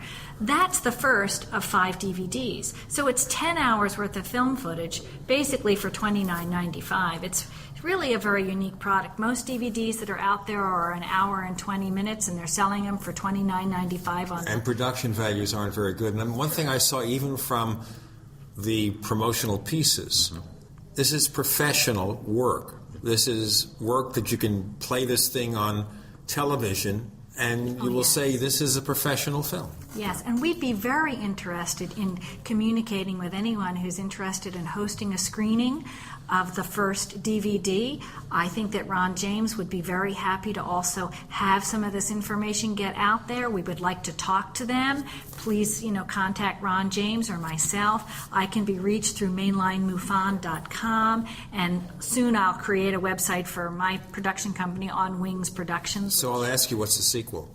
What's the sequel? Okay, it has to be a sequel, Well, what might be very interesting... Disclosure Dialogues 2. Well, it might be very interesting. I can tell you Stephen Bassett would love to see that. Yeah. And I can tell you there are many top experts who would and could and should be in a sequel. Yeah. And that might be a very noble project. I would actually like to see a spin-off project of this, which was part of the original intention. I see the spiritual communities and Danny Sheehan really stepping forward with Open Minds Ministries and making a DVD possibly of just his interview with Danny and the interview between Danny and Richard Dolan, giving that to spiritual communities and saying, when the spiritual community is ready, this is a first step of a bigger project that you might like to know about. And the other question would be, what about interesting a network, not even necessarily the NBC, CBS, or Fox, but a cable network to show this film? Is that possible, or is that something that Well, if Ron will give me permission, I've got 3 cable networks in Philly who already want it. I'm thinking of national cable networks. I'm thinking like Sci-Fi. I'm thinking of Discovery, things like that. Well, heck, we'd love to talk to them, but we'd also like to make back our investments if we can. It was not an inexpensive project. It took 3 years to get this, put this thing. I would imagine, and shooting on multiple coasts and multiple gear, and it's and multiple purchases of drives and things like that. Yeah. So we'd like to recoup our expenses, and the other goal of this film is that each person that is in it, Rich Dolan and Nick Pope, can all have their own link. They can all sell the films through their own website, through their participation in it, and by doing so, they will each make a small profit in it. Right, and get the word out. It's not about us as filmmakers. It's about the mission and the goal and the whole topic of disclosure. Well, educate people. They've got to. This is a perfect vehicle to educate yourself about the topic. It is such a loaded word when you use that disclosure word, and a lot of people are in confusion about it. We're just about out of time here, and that clock I cannot change. What happens, I can't go into the wrong time zone. Jennifer Stein, tell our listeners once again, because you mentioned it before, where they can find more of your stuff. Well, for now, it's just my nonprofit organization, www.mainlinemufon.com. It's a fast, easy way to connect with me, or through Facebook, Googling me or Mainline MUFON on Facebook. But I'll load a website soon for myself and On Wings Productions. Chris, tell our listeners about your stuff. OurStrangePlanet.com and at forum.theparacast.com. We have one of the most active forum audiences and participants out there, and we look forward to seeing you there. And remember, on Twitter, we are the Paracast. Okay? Jennifer Stein, thank you so much for joining us. Thank you.